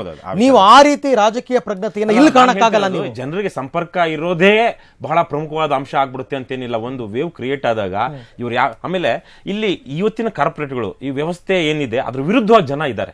ಈಗ ನನಗೆ ಈಗ ತಾನೇ ನೀವು ಆಫ್ ದ ಇಯರ್ ಹೇಳ್ತಾ ಇದ್ರಿ, ಏನು ನಮ್ಮ ಮನೆಗೆ ನೀರು ಬಂದಿಲ್ಲ ನಾವು ಅಂತ. ರಾತ್ರಿ ಸ್ವತಃ ನಮ್ಮ ಮನೆಯಲ್ಲಿ ಶಿವರಾತ್ರಿ ದಿವಸ ನಾವು BTM ಲೇಔಟ್ ಸೆಕೆಂಡ್ ಸ್ಟೇಜ್ ಅಲ್ಲಿ ಟ್ಯಾಂಕರ್ ಅಲ್ಲಿ ನೀರು ಹಾಕ್ಸ್ಕೊಂಡಿದ್ವಿ. ಬೆಂಗಳೂರಲ್ಲಿ ಎಂತೆಂಥ ಸಮಸ್ಯೆಗಳಿದೆ ಅಂತ ಅನುಭವಿಸ್ತಿರೋರು ಗೊತ್ತಿದೆ. ಸೊ ಹಾಗಾಗಿ ಇವೆಲ್ಲ ಕಾರ್ಪೊರೇಟ್ಗಳು ಏನ್ ಮಾಡ್ತಾ ಇದ್ದಾರೆ, ಮಿನಿಸ್ಟರ್ಗಳು ಏನ್ ಮಾಡ್ತಾ ಇದ್ದಾರೆ, BBMP ಏನ್ ಮಾಡ್ತಾ ಇದೆ, ಬಹಳ ಕೆಟ್ಟದಾಗಿ ಗವರ್ನೆನ್ಸ್ ಕೊಡ್ತಾ ಇದ್ದಾರೆ. ಆಕ್ಚುಲಿ ಕಾಂಗ್ರೆಸ್ ಅವ್ರು ಹೇಳ್ತಾ ಇಲ್ಲ, ಇವತ್ತು ಆಡಳಿತದಲ್ಲಿರೋದು ಬಿಜೆಪಿ BBMP ಇಷ್ಟೆಲ್ಲ ಆಗ್ತಾ ಇದೆ ಅಂತ. ಜನ ಏನ್ ಅಂದ್ಕೊಂಡ್ಬಿಡ್ತಾ ಇದ್ದಾರೆ, ಕಾಂಗ್ರೆಸ್ ಗವರ್ಮೆಂಟ್ ಅಲ್ಲಿ ಇದೆ ಅಂದ್ಕೊಳ್ತಾ ಇದ್ದಾರೆ. ಇವೆಲ್ಲವನ್ನೂ ಜನರಿಗೆ ಇವಾಗ ನಾವು ಜಾಗೃತಿ ಮೂಡಿಸಬೇಕಾಗಿದೆ. ಬಿಜೆಪಿ ಮತ್ತು ಕಾಂಗ್ರೆಸ್ ಮತ್ತೆ ಒನ್ಸ್ ಅಗೇನ್ ಅದೇ ಶುರು ಆಗುತ್ತೆ. ಚುನಾವಣೆ ಬಂತು ಅಂದ್ರೆ JDS ಅವ್ರನ್ನ ಕಾಂಗ್ರೆಸ್ ನೀವೇನ್ ಮಾಡ್ತೀರಾ ಅಂತ ನೋಡಿ ನನಗೆ ಬಂದಿರೋದನ್ನ ನಾನು ಹೇಳ್ತೀನಿ. ಅಲ್ಲ ಕೇಳಿ, ನಿಮ್ಮ 14 ಅಂಶಗಳು ನಾನು ಹೇಳ್ತೀನಿ ಕೇಳ್ಬೇಡಿ. ಬೆಂಗಳೂರಿನ ಜನರಿಗೆ ಕಡಿಮೆ ವೆಚ್ಚದಲ್ಲಿ ಶುದ್ಧ ಕುಡಿಯೋ ನೀರು ಕೊಡ್ತಾರಂತೆ. BBMPಯಲ್ಲಿ ನಡೀತಾ ಇರತಕ್ಕಂಥ ಭ್ರಷ್ಟಾಚಾರವನ್ನು ತೊಲಗಿಸೋದು, ಕಳಪೆ ಕಾಮಗಾರಿಗಳಿಗೆ ಸಂಪೂರ್ಣ ಕಡಿವಾಣ, ಕಸದ ಸಮಸ್ಯೆಗೆ ಶಾಶ್ವತ ಪರಿಹಾರ ಇದೆ ಅಂತ ಬೆಂಗಳೂರಿಗರಿಗೆ ಮನವರಿಕೆ ಮಾಡಿಕೊಡೋದು, BBMPಯಲ್ಲಿ ದಲ್ಲಾಳಿಗಳ ಹಾವಳಿಯನ್ನು ತೊಲಗಿಸೋದು, ಅನುದಾನದ ಸಂಪೂರ್ಣ ಬಳಕೆ, ಕಾಂಟ್ರಾಕ್ಟರ್ ಮತ್ತು ಕಾರ್ಪೊರೇಟರ್ ನಡುವಿನ ಇನ್ನರ್ ಒಪ್ಪಂದಗಳಿಗೆ ಕಡಿವಾಣ, ಸಾಲದ ಸುಳಿಯಲ್ಲಿರ್ತಕ್ಕಂಥ BBMPಯನ್ನ ಲಾಭಕ್ಕೆ ಬರುವಂತೆ ಯೋಜನೆ ರೂಪಿಸೋದು, ಬೆಂಗಳೂರನ್ನ ಮಹಿಳೆಯರು ಮತ್ತು ಮಕ್ಕಳಿಗೆ ಸುರಕ್ಷಿತ ಸ್ಥಳವನ್ನಾಗಿಸೋದು, CC ಕ್ಯಾಮೆರಾಗಳ ಅಗತ್ಯತೆ ಗಮನಿಸಿ ಅಳವಡಿಸೋದು, ಭಯೋತ್ಪಾದನೆ ಮುಕ್ತ ಮತ್ತು ಸುರಕ್ಷಾ ನಗರವನ್ನು ಅಭಿವೃದ್ಧಿಪಡಿಸೋದು, ಮರು ಉತ್ಪಾದಿಸಬಹುದಾದ ಸೌರ ವಿದ್ಯುತ್ನಂತಹ ಯೋಜನೆಗಳಿಗೆ ಹೆಚ್ಚಿನ ಆದ್ಯತೆ ನೀಡೋದು, ಆರೋಗ್ಯ ಶಿಕ್ಷಣಕ್ಕೆ ಒತ್ತು, ಅಂತಿಮವಾಗಿ ವಾರ್ಡ್ಗಳ ಅಭಿವೃದ್ಧಿಗೆ ಹೆಚ್ಚಿನ ನಿಗಾ. ಅಂದರೆ ಈ ಯಾವ ಪಾಯಿಂಟ್ಗಳು ನೀವು ಯಾರೋ ಏನು ಕೆಲಸ ಮಾಡಿಲ್ಲ ಹಾಗಾದ್ರೆ ಅಂತಕ್ಕಂಥದ್ದ, ಅಥವಾ ಇಷ್ಟನ್ನೂ ಕೂಡ ಇವರು ಸೋತಿದ್ದಾರೆ, ಫೇಲ್ ಆಗಿದ್ದಾರೆ, ನಾವು ಮಾಡ್ತೀವಿ ಅಂತ. ಆದರೆ ನಾವು ಅದನ್ನ ಅಧಿಕೃತವಾಗಿ ಬಂದಿಲ್ಲ, ನನಗೆ ಗೊತ್ತಿಲ್ಲದೆ ಇರೋದ್ರಿಂದ ನಾನು ಅದನ್ನೇ ಮಾಡ್ತೀವಿ ಅಥವಾ ಇದೇ ನಮ್ಮ ಪ್ರಮುಖ ಅಂಶಗಳು ಅಂತ ಹೇಳೋದಿಲ್ಲ. ಆದರೆ ನೀವು ಹೇಳಿರುವಂಥ ಅಂಶಗಳಲ್ಲಿ ಯಾರಾದ್ರೂ ನಿರಾಕರಿಸಬಹುದಾದದ್ದು ಏನಾದ್ರು ಇದೆಯಾ? ಅದು ಬಿಜೆಪಿ ಆಗಲಿ, ಕಾಂಗ್ರೆಸ್ ಆಗಲಿ, JDS ಆಗಲಿ, ಅಲ್ಲ ಇವೆಲ್ಲ ಜನತೆಗೆ ತೀರಾ ಅಗತ್ಯವಾಗಿರುವಂತದ್ದು. 14 ಐಟಮ್ ಅಥವಾ 14 ವಿಷಯಗಳು ತಗೊಂಡ್ರಿ. ಈ 14 ಇಶ್ಯೂಗಳಲ್ಲಿ BBMPಗೆ ಡೈರೆಕ್ಟ್ ಆಗಿ ಬರ್ತಕ್ಕಂಥ ಒಂದು 6-7 ಇಶ್ಯೂ ಇರ್ಬೋದು ಅಷ್ಟೇ. ಇನ್ನು ಮಿಕ್ಕಿದೆಲ್ಲ ಸರ್ಕಾರಗಳು ಮಾಡ್ತಕ್ಕಂಥದ್ದು. ಇವತ್ತು ನೋಡಿ, ಇಶ್ಯೂ ಬೇಸ್ಡ್ ಪಾಲಿಟಿಕ್ಸ್ ಆಗಬೇಕಾಗಿದೆ. ಇವತ್ತು ಒಂದು ಅವೇರ್ನೆಸ್ ಅಂತ ಬಂದಿದೆ ದೇಶದಲ್ಲಿ. ಇವತ್ತು ಕರ್ನಾಟಕದಲ್ಲೂ ಅವೇರ್ನೆಸ್ ಇದೆ. ಅದು ಇವತ್ತು ಒಂದು ಕರಪ್ಷನ್ ಮುಕ್ತ ಭಾರತ ಕೊಡಬೇಕು ಅಥವಾ ಡೆಲ್ಲಿ ಕೊಡಬೇಕು ಅನ್ನೋದು ಪ್ರತಿಯೊಂದು ಪೊಲಿಟಿಕಲ್ ಪಾರ್ಟಿನೂ ಇಷ್ಟ ಇದೆ. ಆದರೆ ವ್ಯವಸ್ಥೆಯನ್ನು ನಾವು ಇವತ್ತು ಅವರೇ ಹೇಳ್ತಾ ಇದೆ, ಕರಪ್ಷನ್ ಮುಕ್ತವಾದಂಥ ಡೆಲ್ಲಿನ ಕೊಡೋದಕ್ಕೆ 5 ವರ್ಷ ಮಾಡ್ತೀವಿ ಅಂತ. ಅಂದರೆ 5 ವರ್ಷದಲ್ಲಿ ಮಾಡ್ತೀವಿ ಅಂದರೆ 1 ದಿವಸದಲ್ಲಿ ಮಾಡೋಕ್ಕಾಗಲ್ಲ. ಸೊ ಇದು ಕ್ರಮೇಣ ಸಿಸ್ಟಮ್ಮು ಹಾಳಾಗಿದೆ. ಈ ಕರಪ್ಷನ್ ಒಂದೇ ಇಶ್ಯೂ ಅಲ್ಲ. ಇವತ್ತು ದೇಶದಲ್ಲಾಗಲಿ, ರಾಜ್ಯದಲ್ಲಾಗಲಿ, ಅಥವಾ ಯಾವುದೇ ನಗರದಲ್ಲಾಗಲಿ ಹಲವಾರು ಇಶ್ಯೂಸ್ ಇದೆ. ಇವತ್ತು ನೀರಿನ ಸಮಸ್ಯೆ ಅಂತ ಒಂದು ತಗೊಳ್ಳೋಣ. ಇವತ್ತು ನಿಮಗೆ ನೀರು ಬರ್ತಾ ಇದೆ. ಇವತ್ತು ಬೆಂಗಳೂರಿನಲ್ಲಿ ಜನಸಂಖ್ಯೆ 86 ಲಕ್ಷ ಜನಸಂಖ್ಯೆ ಇದೆ. ನಮಗೆ ಪರ್ ಕ್ಯಾಪಿಟಾ ನೀರು ಒಂದು ನ್ಯಾಷನಲ್ ಸ್ಟ್ಯಾಂಡರ್ಡ್ ಅಥವಾ ಇಂಟರ್ನ್ಯಾಷನಲ್ ಸ್ಟ್ಯಾಂಡರ್ಡ್ ಪ್ರಕಾರ ಹೋದಾಗ 180 ರಿಂದ 190 ಲೀಟರ್ ಪರ್ ಮನುಷ್ಯನಿಗೆ ಬೇಕಾಗುತ್ತೆ ಇಂಟರ್ನ್ಯಾಷನಲ್. ಆದರೆ ನಮಗೆ ಇವತ್ತು ಎಷ್ಟು ಬರ್ತಾ ಇದೆ ಆ ನೀರು ಸುಮಾರು 100 ಕಿಲೋಮೀಟರ್ ದೂರದಿಂದ ಬರ್ತಾ ಇದೆ, 110 ಕಿಲೋಮೀಟರ್ ಬರ್ತಾ ಇದೆ. ಮತ್ತೆ ಸುಮಾರು 600 ಇಂದ 800 ಎತ್ತರಕ್ಕೆ ಪಂಪ್ ಮಾಡಬೇಕು. ಪ್ರತಿ ತಿಂಗಳು ಬರೀ ಎಲೆಕ್ಟ್ರಿಸಿಟಿಗೆ BWSP ಅವರು 40 ಕೋಟಿ ಕೊಡಬೇಕು. 40 ಕೋಟಿ ಬರೀ ಎಲೆಕ್ಟ್ರಿಸಿಟಿ. ಮತ್ತೆ ಆಪರೇಷನ್ ಅಂಡ್ ಮೇಂಟೆನೆನ್ಸ್ ಇದೆ. ಇದರಲ್ಲಿ ನಾವು ಒಂದು ಗ್ರಾವಿಟಿಯಲ್ಲಿ ಫ್ಲೋ ಮಾಡಿಕೊಂಡು ಬಂದ್ರೆ ನೀರು ಖಂಡಿತವಾಗ್ಲೂ ಫ್ರೀ ಕೊಡ್ಬೋದು. ಆದ್ರೆ ಇವತ್ತು ಈ ಎಲೆಕ್ಟ್ರಿಸಿಟಿ ಕಟ್ಟೋದು ಮತ್ತೆ O&M ಇದೆ, ಮತ್ತೆ ಹಲವಾರು ರೀತಿಯಲ್ಲಿ ಸಮಸ್ಯೆಗಳು ಬರ್ತಾ ಇದೆ. ಹೀಗಾಗಿ ಹೇಳ್ತಿರೋದು. ಸೊ ನಾವು ಎಷ್ಟು ಮಟ್ಟಿಗೆ ಸಬ್ಸಿಡೈಸ್ ಮಾಡ್ತಾ ಇದ್ದಾರೆ ಇವತ್ತು ಸರ್ಕಾರ ಅಂದ್ರೆ, ನಮಗೆ ಪ್ರತಿ ಲೀಟರ್ಗೆ ನೀರು ಬೆಂಗಳೂರು ಬರಬೇಕಾದ್ರೆ ಸುಮಾರು 100 ಕಿಲೋ ಲೀಟರ್ಗೆ ಆಗ್ತಾ ಇದೆ ಖರ್ಚು. ಆದ್ರೆ ನಾವು ಗ್ರಾಹಕರಿಗೆ ಕೊಡ್ತಾ ಇರೋದು 6 ರೂಪಾಯಿಗೆ. ಏನು 6 ರೂಪಾಯಿ ಪರ್ ಕಿಲೋ ಲೀಟರ್. ಅಂದ್ರೆ 100 ಲೀಟರ್ಗೆ 1,000 ಲೀಟರ್ಗೆ 6 ರೂಪಾಯಿ. ಆದ್ರೆ ನಮಗೆ ಅಂದ್ರೆ ಸರ್ಕಾರಕ್ಕೆ ಬರ್ತಕ್ಕಂಥ ವೆಚ್ಚ ಅದರಿಂದ 20 ರೂಪಾಯಿ ಬೀಳ್ತಾ ಇದೆ. ಆದ್ರೆ ಅಲ್ಲಿ 14 ರೂಪಾಯಿ ಸಬ್ಸಿಡೈಸ್ ಆಗ್ತಾ ಇದೆ. ಇದನ್ನ ನಾವು ಹೇಳೋಂತ ರೀತಿಯಲ್ಲಿ ಹೇಳ್ತಾ ಇಲ್ಲ. ಆದ್ರೆ ಇವತ್ತು ಈ ಅದರಲ್ಲಿ ಇವ್ರು ಯಶಸ್ವಿ ಆದ್ರು ಇಲ್ಲಿ ದೆಹಲಿಯಲ್ಲಿ. ಅವರು ಇವ್ರು ಹೇಳಿದ್ರು ಏನಂದ್ರೆ 50% ಇದಲ್ವಾ ಎಲೆಕ್ಟ್ರಿಸಿಟಿ ಅಲ್ವಾ ಕೊಡ್ತೀವಿ, ನೀರು ಸುಲಭ ಕೊಡ್ತೀವಿ. ಆಮೇಲೆ ಅದನ್ನ ಕೇಳಿದ್ರು ಅಲ್ಲಿ ಜನಗಳು ಹೆಂಗ್ ಸಾಧ್ಯ ಅಂತ ಎಕ್ಸ್ಪ್ಲೈನ್ ಮಾಡಿದ್ರು ಅವರು. ಅಂದ್ರೆ ಜನಗಳಿಗೆ ಅರ್ಥ ಆಗೋ ರೀತಿಯಲ್ಲಿ ಹೇಳಿದ್ರು. ಆ ಕೆಲಸ ಕೂಡ ಆಗಬೇಕಾಗುತ್ತೆ ಈ ಸರ್ತಿ. ಅದನ್ನ ಹೇಗೆ ಇದನ್ನ ನಾವು ಅಸೆಸ್ ಇಶ್ಯೂಸ್ ನಾವು ಈಗ ನೋಡಿ, ಈಗ ರಮೇಶ್ ಅವರು ಮಾಜಿ ಮೇಯರ್ ಆಗಿದ್ದಂತವ್ರು. ಇವತ್ತು ಇಷ್ಟು ದಿವಸಗಳ ಕಾಲ ಇವತ್ತು ಇವ್ರು ಏನ್ ಹೇಳ್ತಾ ಇದಾರೆ, ಇಂಥ ವಿಚಾರಗಳ ಬಗ್ಗೆ ಚರ್ಚೆನೇ ಆಗ್ತಾ ಇರ್ಲಿಲ್ಲ. ಇವತ್ತು ಆಮ್ ಆದ್ಮಿ ಪಕ್ಷ ದೆಹಲಿಯಲ್ಲಿ ಗೆದ್ದಿರೋ ಕಾರಣಕ್ಕಾಗಿ ನಾವ್ ಇಲ್ಲಿ ಕೂತಿರುವಾಗ ಇಂತಹ ಗಂಭೀರ ವಿಚಾರದ ಬಗ್ಗೆ ಚರ್ಚೆ ಆಗ್ತಾ ಇದೆ. ಇದು ಮುಟ್ಟಬೇಕಾದ್ರೆ ಹಾಗಾಗಿ ಅದು ಒಂದು ಪಾಸಿಟಿವ್ ಬದಲಾವಣೆ ಅಲ್ವಾ? ವಿಷಯಾಧಾರಿತವಾಗಿ ಮುಂದಿನ BBMP ಎಲೆಕ್ಷನ್ ವಿಷಯಾಧಾರಿತವಾಗಿ ನಡೆಯುತ್ತೆ ಅನ್ನೋದಕ್ಕೆ ಇದು ಇದೇ ಅಂದ್ರೆ ಒಂದು ಹಂತದಲ್ಲಿ ವಿಷಯಾಧಾರಿತವಾಗಿ ನಡೆದ್ರೆ ನೀವು ಅರ್ಧ ಸಕ್ಸಸ್ ಆದಂಗೆ. ಎಸ್ ಪ್ರಕಾಶ್, ಇಲ್ಲಿ ಇನ್ನೊಂದೇನಾಗುತ್ತೆ ಅಂದ್ರೆ ಈ ಪಾಯಿಂಟ್ಗಳಿಗೆ ಸಂಬಂಧಪಟ್ಟಂಗೆ ನಮ್ಮ ರವಿಕೃಷ್ಣ ರೆಡ್ಡಿ ಅವರು ಹೇಳಿದ್ರೆ ಚರ್ಚೆನೆ ಮಾಡ್ಲಿಲ್ಲ ಅಂತ. ಎಲ್ಲಾ ಪೊಲಿಟಿಕಲ್ ಪಾರ್ಟಿಗಳು ಪ್ರಣಾಳಿಕೆ ಬಿಡುಗಡೆ ಮಾಡ್ತೀವಿ ಬೆಂಗಳೂರು ಸಿಟಿ ಬಗ್ಗೆ. ಇವೆಲ್ಲ ನಾವೆಲ್ಲ ಇಟ್ಕೊಂಡು ಮಾಡಿರ್ತಕ್ಕಂಥದ್ದು. ನಾವು ಅದ್ರಲ್ಲಿ ಸಕ್ಸೀಡ್ ಆಗದಿಲ್ಲದೆ ಇರ್ಬೋದು, ಭ್ರಷ್ಟಾಚಾರ ಮುಕ್ತ ಮಾಡಿಲ್ದೇ ಇರ್ಬೋದು, ಜನರಿಗೆ ಫ್ರೀ ಆಫ್ ಕಾಸ್ಟ್ ಅಲ್ಲಿ ವಾಟರ್ ಕೊಡದೇ ಇರ್ಬೋದು. ಮತ್ತೆ ಇದು ಬೆಂಗಳೂರು ಸಿಟಿ ಬಂದು ನಮ್ಮ ರಾಜ್ಯ ಸರ್ಕಾರಕ್ಕೆ ಒಳಪಟ್ಟಿರ್ತಕ್ಕಂಥ, ಡೆಲ್ಲಿ ತರ ಯೂನಿಯನ್ ಅದೇ ಒಂದು ಕೇಂದ್ರಾಡಳಿತ ಪ್ರದೇಶ ಅಥವಾ ಸ್ವತಂತ್ರ ರಾಜ್ಯ, ಇದು ಸ್ವತಂತ್ರ ರಾಜ್ಯ. ಅಲ್ಲಿ ಒಬ್ಬ CM ಆದಂತವ್ರು ಏನ್ ಬೇಕಾದ್ರೂ ಘೋಷಣೆ ಮಾಡಬಹುದು. ಇದು KMC ಆಕ್ಟ್ ಒಳಗಡೆ ಬೆಂಗಳೂರು ಕೂಡ ಒಂದು ಎಲ್ಲ ಸಂಸ್ಥೆ, ಸ್ಥಳೀಯ ಸಂಸ್ಥೆ. ಈ ಬೆಂಗಳೂರು ಕೊಟ್ಟಂತ ಸೌಲಭ್ಯವನ್ನೇ ನಾವು ಮೈಸೂರಿಗೂ ಕೊಡ್ಬೇಕಾಗ್ತದೆ. ಒಂದು ಸಣ್ಣ ಸಂಸ್ಥೆಗಳು ಅಲ್ಲಿನ ಪರಿಸರ ಮತ್ತು ವಾತಾವರಣಕ್ಕೆ ಅನುಗುಣವಾಗಿ ನಾವು ಯಾವುದೇ ಸೌಲಭ್ಯಗಳು ಸವಲತ್ತುಗಳನ್ನ ಖಂಡಿತ ಖಂಡಿತ. ಯಾವುದೇ ರಾಜಕೀಯ ಪಕ್ಷ ನಾವು ಭ್ರಷ್ಟಾಚಾರನ ಪೋಷಣೆ ಮಾಡ್ತೀವಿ, ಭ್ರಷ್ಟಾಚಾರ ಪರವಾಗಿದ್ದೀವಿ ಅಂತ ಯಾರು ಹೇಳೋದಿಲ್ಲ. ಅದರಿಂದ ನಾವು ಆಮ್ ಆದ್ಮಿ ಬಂದಿದ ತಕ್ಷಣ ನಾವು ಈ ಚರ್ಚೆ ಮಾಡ್ತಾ ಇದ್ದೀವಿ ಅಂತ. ಈಗ ಇಷ್ಟು ಪ್ರಣಾಳಿಕೆಗಳು ಬಹುತೇಕವಾಗಿ ರಿಚುವಲ್ ತರಕ್ ಆಗ್ಬಿಟ್ಟಿದ್ವು. ಆದ್ರೆ ದೆಹಲಿನಲ್ಲಿ ಆಮ್ ಆದ್ಮಿ ಪಕ್ಷದ ಪ್ರಣಾಳಿಕೆ ಬಹಳ ದೊಡ್ಡ ಮಟ್ಟದಲ್ಲಿ ಚರ್ಚೆ ಆಯ್ತು. ಈಗ ನೀವು ದೇವೇಗೌಡರು ಪ್ರತಿ ಸಲ ಆಕ್ಚುಲಿ ಬೇರೆ ಎಲ್ರಿಗಿಂತ ದೇವೇಗೌಡರು ಪ್ರಣಾಳಿಕೆ ಬಿಡುಗಡೆ ಮಾಡೋದನ್ನ ಬಹಳ ಒಂದು ರೀತಿನಲ್ಲಿ ದೊಡ್ಡ ವಿಚಾರವಾಗಿ ಮಾಡ್ತಾರೆ. ಅದೇ ಕಾಂಗ್ರೆಸ್ ಅವರು BJP ಅಷ್ಟು ದೊಡ್ಡ ಮಟ್ಟದಲ್ಲಿ ಮಾಡೋದಿಲ್ಲ. ಆದ್ರೆ ದೇವೇಗೌಡರ ಪ್ರಣಾಳಿಕೆನೇ ಆಗಲಿ, JDS ನ ಪ್ರಣಾಳಿಕೆನೇ ಆಗಲಿ ಎಷ್ಟು ಮಟ್ಟದಲ್ಲಿ ಜನರ ಬಗ್ಗೆ ಚರ್ಚೆ ಆಗಿದೆ, ಜನರಿಗೆ ಗೊತ್ತಾಗಿದೆ. ಪ್ರಣಾಳಿಕೆ ಬಿಡುಗಡೆ ಮಾಡೋ ಒಂದು ಇವೆಂಟ್ ಮಾಡಿದ್ದೀರಾ ಹೊರತು ನಿಮ್ಮ ಪ್ರಣಾಳಿಕೆಯನ್ನು ಮತ್ತೆ ಮಾಧ್ಯಮ ಪ್ರಚಾರ ಸಿಗ್ತಾ ಇರಲಿಲ್ಲ. ದಯಮಾಡಿ ಡೆಲ್ಲಿನಲ್ಲಿ ನಮ್ಮ ಕ್ಯಾಪಿಟಲ್ ಸಿಟಿ ಇಂಡಿಯಾ ಆಗಿದೆ. ಇವತ್ತು ಎಲ್ಲಾ ಫೋಕಸ್ ಮಾಡಿದ್ವು ಎಲ್ಲಾ ಚಾನಲ್. ಏನ್ ರಿಸಲ್ಟ್ ನಾವು ಕರ್ನಾಟಕದ ಅಸೆಂಬ್ಲಿ ರಿಸಲ್ಟ್ ನೋಡಿಲ್ಲ ನಾವು. ಅದಕ್ಕಿಂತ ಮುಂಚೆ ಹಿಂದಿನ ದಿನನೇ ನಮ್ಗೆ ಬೆಳಗ್ಗೆ ಏನಾಗ್ತದೆ ಅಂತ ಚರ್ಚೆ. ನಮ್ ಕರ್ನಾಟಕದ ಎಲೆಕ್ಷನ್ ಅಸೆಂಬ್ಲಿಗೆ ನಾವು ಕಂಟೆಸ್ಟ್ ಮಾಡಿದ್ರು ಕೂಡ ನಮ್ಗೆ ಅಷ್ಟು ಕ್ಯೂರಿಯಾಸಿಟಿ ಇರಲಿಲ್ಲ. ಆಮ್ ಆದ್ಮಿ ಅಲ್ಲಿ ಎಷ್ಟು ಸೀಟ್ ತಗೋಬಹುದು. ಇನ್ಫ್ಯಾಕ್ಟ್ ನಾನು ಬೆಟ್ ಕಟ್ಟಿದ್ದೆ ಆಮ್ ಆದ್ಮಿ ಸೀಟು ಜಾಸ್ತಿ ಬರ್ತದೆ, BJPಗಿಂತ 1 ಸೀಟ್ ಆದ್ರೂ ಜಾಸ್ತಿ ಬರ್ತದೆ ಅಂತ. ಅದಲ್ಲ, ನಮಗೆ ಬರ್ಲಿ ಆಮ್ ಆದ್ಮಿ ಪಾರ್ಟಿ. ಯಾರು ಪ್ರೆಡಿಕ್ಟ್ ಮಾಡದೆ ಬಂದಿದೆ ನಾನ್ ಸೆಕ್ಯುಲರ್ ವೋಟು ಕಂಪ್ಲೀಟ್ ಡಿವೈಡ್ ಅಂದ್ರೆ ಯಾರು ನಿರೀಕ್ಷೆ ರಮೇಶ್ ಅವರು ಇಷ್ಟು ದಿವಸಗಳ ಕಾಲ ನಾನು ಅವ್ರ ಜೊತೆ ಅನೇಕ ವೇದಿಕೆಗಳಿದ್ದೀನಿ. ಆದ್ರೆ ಇವತ್ತು ಪಕ್ಕಾ ರಾಜಕಾರಣಿಯಾಗಿ ಮಾತಾಡ್ತಾ ಇದ್ದಾರೆ. ಹಂಗಲ್ಲ ಸರ್, ನಾನು ಹೇಳ್ತಾ ಇರೋದೇನು ಗೊತ್ತಾ ರವಿಕೃಷ್ಣ ರೆಡ್ಡಿ,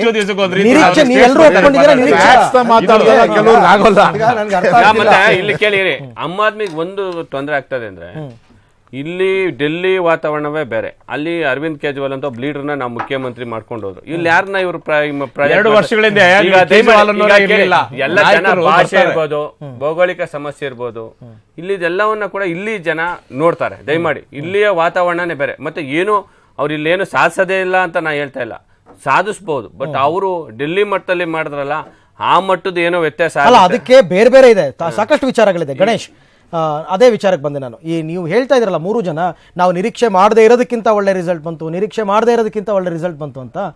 ಆ ಮಿರಾಕಲ್, ಆ ಒಂದು ರಹಸ್ಯ ಅಥವಾ ಆ ಒಂದು ಇದು ಇಲ್ಲಿ ಯಾಕೆ ಆಗಬಾರ್ದು, ಅದು ಪ್ರಶ್ನೆ ಆಗುತ್ತೆ. ಇಲ್ಲಿ ಅವ್ರಿಗೆ ಅಡೆತಡೆಗಳು ಏನಾಗ್ತದೆ? ಯಾಕಾಗಲ್ಲ ಅಂದ್ರೆ, ಇವತ್ತು ರಾಜ್ಯ ಸರ್ಕಾರ ಈಗ ಆಲ್ರೆಡಿ ಒಂದು ಸೆಕೆಂಡ್ ಫ್ಲೋರ್ ಅಲ್ಲಿ ಇರ್ತಕ್ಕಂಥ ಒಂದು ಸರ್ಕಾರ ಆಲ್ರೆಡಿ ಆಕ್ಯುಪೈ ಆಗೋಗಿದೆ. ಇನ್ನು 3 ವರ್ಷಗಳ ಕಾಲ ಇದೆ. ಇವತ್ತು ಬೃಹತ್ ಬೆಂಗಳೂರು ಮಹಾನಗರ ಪಾಲಿಕೆಯಲ್ಲಿ ಇರ್ತಕ್ಕಂಥ ಸಮಸ್ಯೆಗಳಿಗೆ ಏನಾದರೂ ಸ್ಪಂದಿಸಬೇಕು, ಅವರ ಕಷ್ಟ ಕಾರ್ಪಣ್ಯಗಳಿಗೆ ಹೊಂದಿಸ್ಬೇಕು, ಅವರ ಕಾರ್ಯಕ್ರಮಗಳಿಗೆ ನಾವು ಸರಿಯಾದಂಥ ಹಣವನ್ನು ಒದಗಿಸ್ಬೇಕು, ಮತ್ತು ಅವರ ಒಂದು ಡಿಮ್ಯಾಂಡ್ಸು ಮತ್ತು ಅವ್ರ ರಿಕ್ವೈರ್ಮೆಂಟ್ಸು ಏನಿದೆ ಅದನ್ನು ಬಗೆಹರಿಸಬೇಕಾದ್ರೆ ರಾಜ್ಯ ಸರ್ಕಾರದ ಸಹಾಯ ಇಲ್ದಿರ ಇದು ಮಾಡೋಕ್ಕಾಗೋದೇ ಇಲ್ಲ. ಕಾರಣ ಏನು ಅಂದರೆ, ನಮಗಿರ್ತಕ್ಕಂಥ ಗ್ರ್ಯಾಂಟ್ಸ್ ಇರ್ಬೋದು, ನಮಗೆ ವಿಶೇಷವಾದ ಅನುದಾನಗಳಿರ್ಬೋದು. ಇವತ್ತು BJP ಇದ್ರೂ ಸಹ ಇವತ್ತಿನ ಸರ್ಕಾರ ಏನು ಸಿದ್ದರಾಮಯ್ಯ ಸರ್ಕಾರ 1000 ಕೋಟಿ ಪ್ಯಾಕೇಜ್ ಅನ್ನು ಕೊಟ್ಟಿದೆ. ಯಾವ ಸರ್ಕಾರನು ಇವತ್ತು ಅವ್ರ BJP ಸರ್ಕಾರ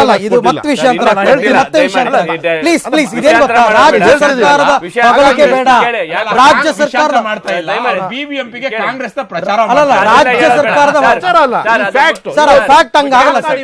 ನಾವು ಮಾತಾಡ್ತಾ ಇರೋದೇನು ಗೊತ್ತಾ, ಆಮ್ ಆದ್ಮಿ ವಿಚಾರ ಸರ್. ಇನ್ನೊಂದು ಸರ್, ಹಾಗಾದ್ರೆ ನೀವು ಹೇಳ್ತಾ ಗ್ರಾಂಟ್ ಕೊಟ್ಟರು ಗೇಮ್ ಕೊಟ್ಟರು ಅಂತ ಹೇಳ್ತಿದ್ರಲ್ಲ ಸರ್, ಅದು ಅವ್ರ ಕರ್ತವ್ಯ ಸರ್, ಕೊಡ್ಲೇಬೇಕು ಅವರು. ಅದು ಏನ್ ಗೊತ್ತಾ, ಹೌದು, ಮೊದಲೆಲ್ಲ ರಾಜ್ಯದ ಬಜೆಟ್ ಎಷ್ಟಿತ್ತು ಸರ್? ಮೊದಲು ಎಷ್ಟಿತ್ತು ಹೇಳಿ? 1 ಲಕ್ಷ ಕೋಟಿ ತನಕ ಹೋಗಿಲ್ವಾ? 1,20,000 ಕೋಟಿ ತನಕ ಹೋಗಿಲ್ವಾ? ಆದ್ರೂ 6% ಲೋಕಲ್ ಬಾಡೀಸ್ಗೆ ಎತ್ತಿಡ್ತಾರೆ. ಅದೆಷ್ಟೇನೆ 1000 ಕೋಟಿ 1 ಲಕ್ಷ ಕೋಟಿ ಆಗಲಿ ಅದೆಷ್ಟ. ಆದ್ರೆ ಅದು state finance commission, state finance commission ಇಂದ ಬರ್ತಕ್ಕಂಥ ಹಣ ಜಾಸ್ತಿ ಆಗ್ತಾ ಹೋಗುತ್ತೆ. ಅದೆಲ್ಲ ಹೊರತುಪಡಿಸಿ ದಯವಿಟ್ಟು ರಮೇಶ್ ಅವರೇ ದಯವಿಟ್ಟು ಏನ್ ಗೊತ್ತಾ, ಇಲ್ಲಿ ನಾನು ಹೇಳ್ತಾ ಇರ್ತಕ್ಕಂಥದ್ದು ನಾನು ಹೇಳ್ತಾ ಇರೋದು 2 ವಿಚಾರಗಳು. ಯಾಕೆ ಹೇಳ್ಬೇಕು, ಪೂರಕವಾದ ಅಂಶಗಳೇನು, ಜನಗಳು, ಮಾರಕವಾದ ಅಂಶಗಳೇನು? ಜನಗಳು 60,000 ಕೋಟಿ ನಾಗರಿಕರು ಟ್ಯಾಕ್ಸ್ ರಾಜ್ಯ ಸರ್ಕಾರಕ್ಕೆ ಮತ್ತೆ ಕೇಂದ್ರ ಸರ್ಕಾರಕ್ಕೆ ಹೋಗ್ತದೆ, ಬೆಂಗಳೂರು ಜನ ಕಟ್ತಾರೆ. ಅದರಿಂದ 1,000 ಕೋಟಿ ಕೊಟ್ರಿಂದ ಯಾರು ಅದೆಲ್ಲ ಹೇಳ್ಕೊಳ್ಳೋಂಥದ್ದಲ್ಲ, ಅದು ರಾಜ್ಯ ಸರ್ಕಾರದ BBMP ಇಲ್ಲಿ ಇದು ಯಾವ ರೆವಿನ್ಯೂ ನಂಬ್ಕೊಂಡು ಬದುಕ್ತಾ ಇಲ್ಲ. ಹಂಗೆ ಹೇಳ್ತಿರಲ್ಲ ಸರ್. ಆಯ್ತು, ನಿಮ್ಮ ಮಾತಿಗೆ ತಕ್ಕನಾಗೆ ಬರ್ತೀನಿ. ನೀವ್ ಹೇಳ್ತಾ ಇದ್ರಿ ನಮ್ಮ ರಾಜ್ಯ ಸರ್ಕಾರ ಎಲ್ಲಾ ಪಕ್ಷಗಳಿಗಿಂತ ಹೆಚ್ಚು ಅನುದಾನ ಕೊಡ್ತು, ಹಾಗೆ ಹೀಗೆ ಅವರ ರಾಜ್ಯ ಸರ್ಕಾರದ ಇದಿಲ್ಲ ಅಂತಂದ್ರೆ BBMP ನಡೆಯಲ್ಲ ಅಂತೆಲ್ಲ ಹೇಳ್ತಾ ಇದ್ರಲ್ವಾ? ಇವತ್ತು 4,000 ಕೋಟಿ ಸರ್. ಇವಾಗ ತಗೊಳ್ಳಿ ಸರ್, ಇವಾಗ ಎಕ್ಸಾಂಪಲ್ ಕೇಂದ್ರ ಸರ್ಕಾರ ಯಾರ ಕೈಲಿತ್ತು ಸರ್? ಸರ್, ಈಗ BJP ತಾನೆ ಕೇಂದ್ರ ಸರ್ಕಾರ, ಅದು ಕೇಂದ್ರಾಡಳಿತ ಪ್ರದೇಶ, ಹೋಮ್ ಮಿನಿಸ್ಟ್ರಿ ಇಲ್ಲ ಅಲ್ಲಿ. ಈ ಎಲ್ಲವೂ ಗೊತ್ತಿದ್ದು ಕೂಡ ಅಲ್ಲಿ ಮತದಾರ ಏನ್ ಮಾಡಿದ್ರು, ಆಮ್ ಆದ್ಮಿಗೆ ವೋಟ್ ಹಾಕಿದ್ರು. ಬ್ಲಾಕ್ ಮೇಲ್ ಮಾಡೋ ಸಂಸ್ಕೃತಿ ಆಗುತ್ತೆ ಅಲ್ಲಿ ಇಶ್ಯೂ ಬಂದಿದ್ದು ಬ್ಲಾಕ್ ಮೇಲ್ ನಾನ್ ಸೆಕ್ಯುಲರ್ ಬಂತು. ಡೆಲ್ಲಿಲೂ ಬಿಜೆಪಿ ಇದೆ ತಂತ್ರ. ಡೆಲ್ಲಿಯಲ್ಲಿ ಬಂದಿದ್ದು issue secular and non secular vote ಯಾರು ಮನೆಯಿಂದ ತಂದ್ಕೊಡಲ್ಲ. ಇದು ಹೊಸದಾಗಿ ಆಪ್ಗೆ ಲಾಭ ಆಯ್ತು ಸರ್. ಹಂಗಾಗಿ ಸಪರೇಟ್ ಅಲ್ಲಿ ಇವತ್ತು ಕೇಂದ್ರ ಸರ್ಕಾರದಲ್ಲಿ ಇದ್ದಂತ ಫೇಲ್ಯೂರ್ಸ್ ಇವತ್ತು ಒಂದು ಮನೆಗೆ ಅಥವಾ ಒಂದು ಬ್ಯಾಂಕ್ ಒಂದು ವ್ಯಕ್ತಿಗೆ 1 ಲಕ್ಷದಿಂದ 1.5 ಲಕ್ಷ ಒಂದೊಂದು ಬ್ಯಾಂಕ್ ಹಾಕ್ಬಿಡ್ತೀವಿ ಅಂತ ಒಂದು ಹೇಳಿದ್ರು. ಇವತ್ತು ಫಾರಿನ್ ಬ್ಯಾಂಕ್ ಏನಾಯ್ತು ಸರ್? ಪ್ಲೀಸ್ ಇದಲ್ಲ ಸರ್ ಟಾಪಿಕ್, ವಿಷಯಾಂತರ ಮಾಡ್ತಾ ಇದ್ದೀವಿ. ಅವ್ರಿಗೆ ಲಾಭ ಆಯ್ತು ಸರ್. ಹಂಗಲ್ಲ ಸರ್. ನಾವ್ ಇವತ್ತೊಂದು ದಿವಸ ನಾನು ಒಂದ್ ಹೇಳ್ಬಿಡ್ತೀನಿ, ಇವತ್ತು ಡೆಲ್ಲಿನಲ್ಲಿ ಯಾಕೆ ಅವ್ರು ಗೆದ್ರು ಅಂತ ನಾನು ಕೇಳ್ತಾ ಇಲ್ಲ. ನಾನ್ ಕೇಳ್ತಾ ಇರೋದು ಇಲ್ಲ ನೋಡಿ, ಬೆಂಗಳೂರಿನಲ್ಲಿ ಅವರಿಗೆ ಪೂರಕವಾದ ಅಂಶಗಳು, ಯಾಕೆಂದ್ರೆ ನೀವೆಲ್ಲರೂ ಕೂಡ ನೋಡಿರ್ತೀರ ಚುನಾವಣೆನ, ಇವ್ರು ಇನ್ನೂ ಫೇಸ್ ಮಾಡಿಲ್ಲ. ಇವರಿಗೆ ಪೂರಕವಾಗಬಹುದಾದ ಅಂಶಗಳು ಯಾವುದು, ಮಾರಕವಾಗಬಹುದಾದ ಅಂಶಗಳ ಇಷ್ಟು ಮಾತ್ರ ನನಗೆ ಬೇಕಾಗಿರ್ತದೆ. ನೀವು ಮಾತಾಡಿ ಗಣೇಶ್, ನೀವು ಮಾತಾಡಿ. ಸ್ಟೇಟ್ ಗೌರ್ಮೆಂಟ್ ನಮ್ದಿದೆ, ನಾನು ಗ್ರಾಂಟ್ ಕೊಡೋದಿಲ್ಲ, ಜನಗಳಲ್ಲಿ ಒಂದು ವಿಶ್ವಾಸ ಬರುತ್ತೆ. ಇವತ್ತು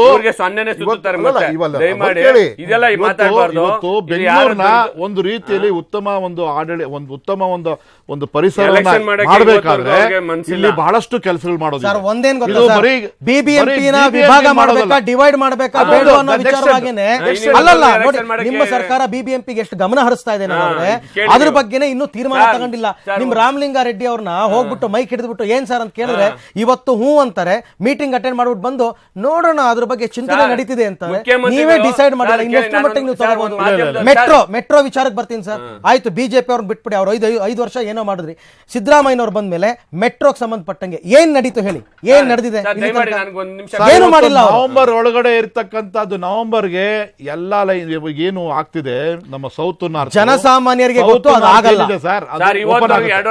ಇವತ್ತು ಅದಕ್ಕೆ ಬೇಕಾದಂತ ಹಣವನ್ನ ಅದಕ್ಕೋಸ್ಕರ ನಾನು ಹೇಳಿದ್ದು ಈಗ ಪಕ್ಷದ ಸಾಧನೆ ಬಿಟ್ಬಿಡೋಣ ನಾವು. ಇವತ್ತು ನಮಗೆ ಬೇಕಾಗಿಲ್ಲ ಮೆಟ್ರೋ. ನಾನು ಹೇಳ್ತೇನೆ ಇವತ್ತು ಮೆಟ್ರೋ ಸಾಕಷ್ಟು ಹಣ ಅದು ಸಂದಾಯ ಆಗ್ತಾ ಇದೆ. ಇವತ್ತವರೆಗೂ ಒಂದು ಡಂಪಿಂಗ್ ಯಾರ್ಡ್ ಮಾಡಕ್ಕಾಗ್ಲಿಲ್ಲ. ದಯಮಾಡಿ ಅದನ್ನ ಮುಖ್ಯಮಂತ್ರಿಗಳು ಅದು ಬೆಂಗಳೂರು BBMP ಇಶ್ಯೂ ಬಗ್ಗೆ ಕೇಳಕ್ ಹೋದ್ರೆ ಎಲ್ಲ ಮಾಧ್ಯಮದ ನಾನು ಟಿವಿನಲ್ಲಿ ನೋಡಿದೆ, ಬೆಂಗಳೂರು ವಿಷಯ ಎತ್ತಾರೆ, ಮೈಕ್ಗಳನ್ನ ಎಡಗೈಲಿ ತಳ್ಳಿದ್ದಾರೆ. ಅಂದ್ರೆ ಪ್ರಕಾಶ್ ಅವರೇ, ಈ ಧೋರಣೆ ಜನ ಗಮನಿಸಿದ್ದಾರೆ. ನಿಮ್ಮ ಪಕ್ಷದವರು ಕಾರ್ಪೊರೇಟ್ಗಳಾಗಿದ್ದಾರೆ. ಎಷ್ಟು ಇದು ನಾಚಿಕೆಗೇಡು ಅಂದ್ರೆ ನಿಮ್ಮ ಪಕ್ಷದವ್ರು ಯಾರು ಹೋರಾಟ ಮಾಡ್ಲಿಲ್ಲ. ಇದೇ ಬಿಜೆಪಿ ಮತ್ತು ಕಾಂಗ್ರೆಸ್ ಅವರು ಇಬ್ರು ಸೇರ್ಕೊಂಡು ನನ್ನ ಒಂದು ದಿವಸ ಪರಪ್ಪನಗರ ಜೈಲು ಕಳಿಸಿದ್ರು ಕಸದ ವಿಜಯ ಬಗ್ಗೆ ಹೋರಾಟ ಮಾಡೋದಕ್ಕೆ ಹೋಗಿದ್ದಕ್ಕೆ. ಹಾಗಾಗಿ JDS ನವರು ಈ ಕಾರ್ಪೊರೇಟ್ಗಳು ಒಟ್ಟಾರೆ BBMP ಏನಿದೆ ಇದು ಎಲ್ಲಾ ಪಕ್ಷಗಳವರು ನೀವು ಪಾಲ್ದಾರರಾಗಿ ಇಡೀ BBMP ಜವಾಬ್ದಾರಿಗಳು ಮತ್ತೆ ಯೋಜನೆಗಳೇನಿದೆ ಪೂರ್ತಿಯಾಗಿ ಹಳ್ಳ ನಿಮ್ಗೆ ಇಲ್ಲಿ ಬಂದಾಗ ರೂಲಿಂಗ್ ಪಾರ್ಟಿ ಏನ್ ಮಾಡ್ತಾರೆ ಮತ್ತೆ ಏನ್ ಮಾಡ್ಬೋದು ಅಂತ ಗೊತ್ತಾಗುತ್ತೆ. ಖಂಡಿತ ನೋಡಿ, ನಾನು ಇಲ್ಲೇ ಗೊತ್ತಾಗ್ತಾ ಇದೆ, ಈ ನಮ್ಮ ಚರ್ಚೆನಲ್ಲೇ ಗೊತ್ತಾಗ್ತಾ ಇದೆ. ಇದರಿಂದನೇ ಜನ ಬದಲಾಗೋದು, ಜನರ ಮನಸ್ಸು ಬದಲಾಗೋದೇ ಹೀಗೆ. ಒನ್ಸ್ ಅಗೇನ್ ಈ ಡಿಸ್ಕಷನ್ ಅನ್ನು ನೋಡ್ತಾ ಇದ್ರೆ ಏನಿದು ಮತ್ತೆ ಅದೇ ಹಳೆ ಕತೆ. ಬಿಜೆಪಿ ಅವರು ಕಾಂಗ್ರೆಸ್ನ ಬೈತಾರೆ, ಕಾಂಗ್ರೆಸ್ ಅವರು JDS ಬೈತಾರೆ, JDS ಅವರು ಮತ್ತೆ ಒನ್ಸ್ ಅಗೇನ್ BJP ಬೈತಾರೆ. ಈ ರೀತಿ ಏನಾದರೂ ಬೇಸತ್ತು ಜನ ಮತ್ತೆ AAPಗೆ ಹಾಕೊಂಡು ನೋಡಿ, ಇದೊಂದು ಪೂರಕವಾದಂತಹ ಅಂಶ. ಹೀಗಾಗಬಾರ್ದು, ವಸ್ತುನಿಷ್ಠ ಚರ್ಚೆ ಆಗಬೇಕು. ಸೊ ಅಂತಿಮ ಹಂತದ ಚರ್ಚೆಯಲ್ಲಿ ಮತ್ತೆ ನಾನು ಅದೇ ವಿಚಾರಕ್ಕೆ ಬರ್ತೀನಿ, ಹಳಿ ತಪ್ಪಿರೋದನ್ನ ಮತ್ತೆ ಹೇಳ್ಕೊಂಡು ಬರಬೇಕು. ಆಮ್ ಆದ್ಮಿ ಪಕ್ಷ ಒಂದು ವೇಳೆ BBMP ಚುನಾವಣೆಗೆ ಸ್ಪರ್ಧಿಸಿದ್ರೆ ಅವರಿಗೆ ಪೂರಕ ಯಾವುದು, ಮಾರಕ ಯಾವುದು? ಚರ್ಚೆ ಮುಂದುವರಿಸ್ತೀನಿ ಒಂದು ಪುಟ್ಟ ಬ್ರೇಕ್ ನಂತರ.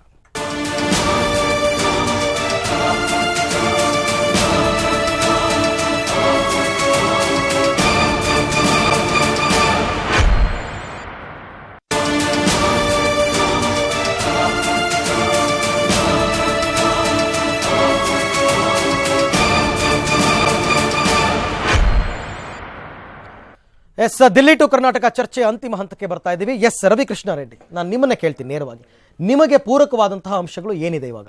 ಈಗ ನೋಡಿ, ಈಗ ಕಬ್ಬಣ ಕಾದಾಗ್ಲೇ ಬಡಿಬೇಕು ಅಂತಾರೆ, ನಿಮ್ಗೆ ಒಳ್ಳೆ ರಿಸಲ್ಟ್ ಬಂದಿದೆ. ಇನ್ನೊಂದು 2-3 ತಿಂಗಳಲ್ಲಿ ಚುನಾವಣೆ ಆಗ್ಬಿಟ್ರೆ ನೀವು ಖಂಡಿತವಾಗಿ ಏನಾದ್ರು ಸಕ್ಸೀಡ್ ಆಗ್ಬೋದು. ಇನ್ನೊಂದು ವರ್ಷ ಆಯ್ತು ಅಂತ ಇಟ್ಕೊಳ್ಳಿ, ಚುನಾವಣೆ ಆಗೋದು 2 ವರ್ಷ ಆಯ್ತು ಅಂತ ಇಟ್ಕೊಳ್ಳಿ, ಜನ ಮರ್ತು ಬಿಡ್ತಾರೆ. ಇಲ್ಲ ನೋಡಿ, ಈಗ ದೆಹಲಿ ಅಲ್ಲ, ಇಂದಿರಾ ಗಾಂಧಿ ಸಾವು, ರಾಜೀವ್ ಗಾಂಧಿ ಸಾವನ್ನೇ ಮರ್ತು ಬಿಟ್ರು ಜನ. ಒಂದು ವಿಚಾರ ಜ್ಞಾಪಕ ಇಟ್ಕೋಬೇಕು ರಾಜ್ಯದ ಜನತೆ. ದೆಹಲಿ ಇದು ಲೋಕಸಭಾ ಚುನಾವಣೆ ಸೋತ ಮೇಲೆ ಅರವಿಂದ್ ಕೇಜ್ರಿವಾಲ್ ಏನು ಮನೆಗೆ ಹೋಗ್ಲಿಲ್ಲ. ನಾನು ಸಹ ಲೋಕಸಭಾ ಚುನಾವಣೆಗೆ ನಿಂತು ಸೋತವನು. ಆದ್ರೆ ನಾನು ಸೋತ 15 ದಿವಸಕ್ಕೆ ಮಂಡೂರಲ್ಲಿ ಇದ್ದೆ.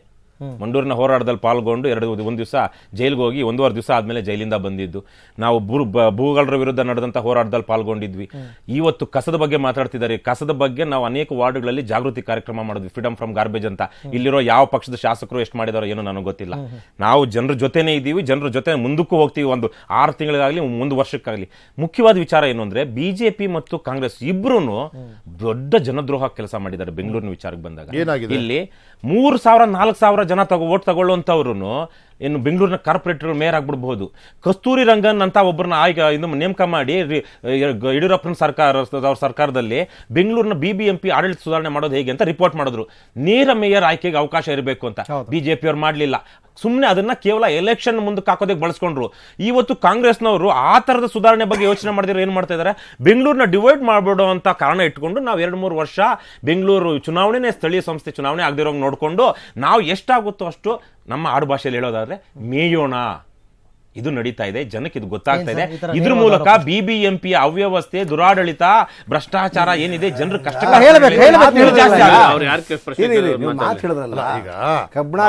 ಏನ್ ಬೇಕಾದ್ರೂ ಮಾತಾಡ್ಬೋದು. ಒಬ್ಬ ಟಿವಿ ಮುಂದೆ ಕೂತ್ಕೊಂಡು ಏನ್ ಬಾಯಿಗೆ ಬಂದಿದ್ ಬೇಕಾದ್ರೂ ಮಾತಾಡ್ಬೋದು, ಮೇಯೋದಾದ್ರೂ ಮಾತಾಡ್ಬೋದು, ಏನ್ ಬೇಕಾದ್ರೂ ಹೇಳ್ಬೋದು. ಆದ್ರೆ ವಾಸ್ತವಾಂಶ ಇವತ್ತು BBMPಯಲ್ಲಿ ಏನ್ ಆಗಿದೆ ಅದನ್ನ ಅವಲೋಕನ ಮಾಡತಕ್ಕಂತ ಹಲವಾರು ಎಕ್ಸ್ಪರ್ಟ್ಸ್ ನ ಏನಾಗಿದೆ BBMP ಸಾಲದ ಮೊತ್ತ 3,000 ಕೋಟಿ ಪಾವತಿ ಆಗದೆ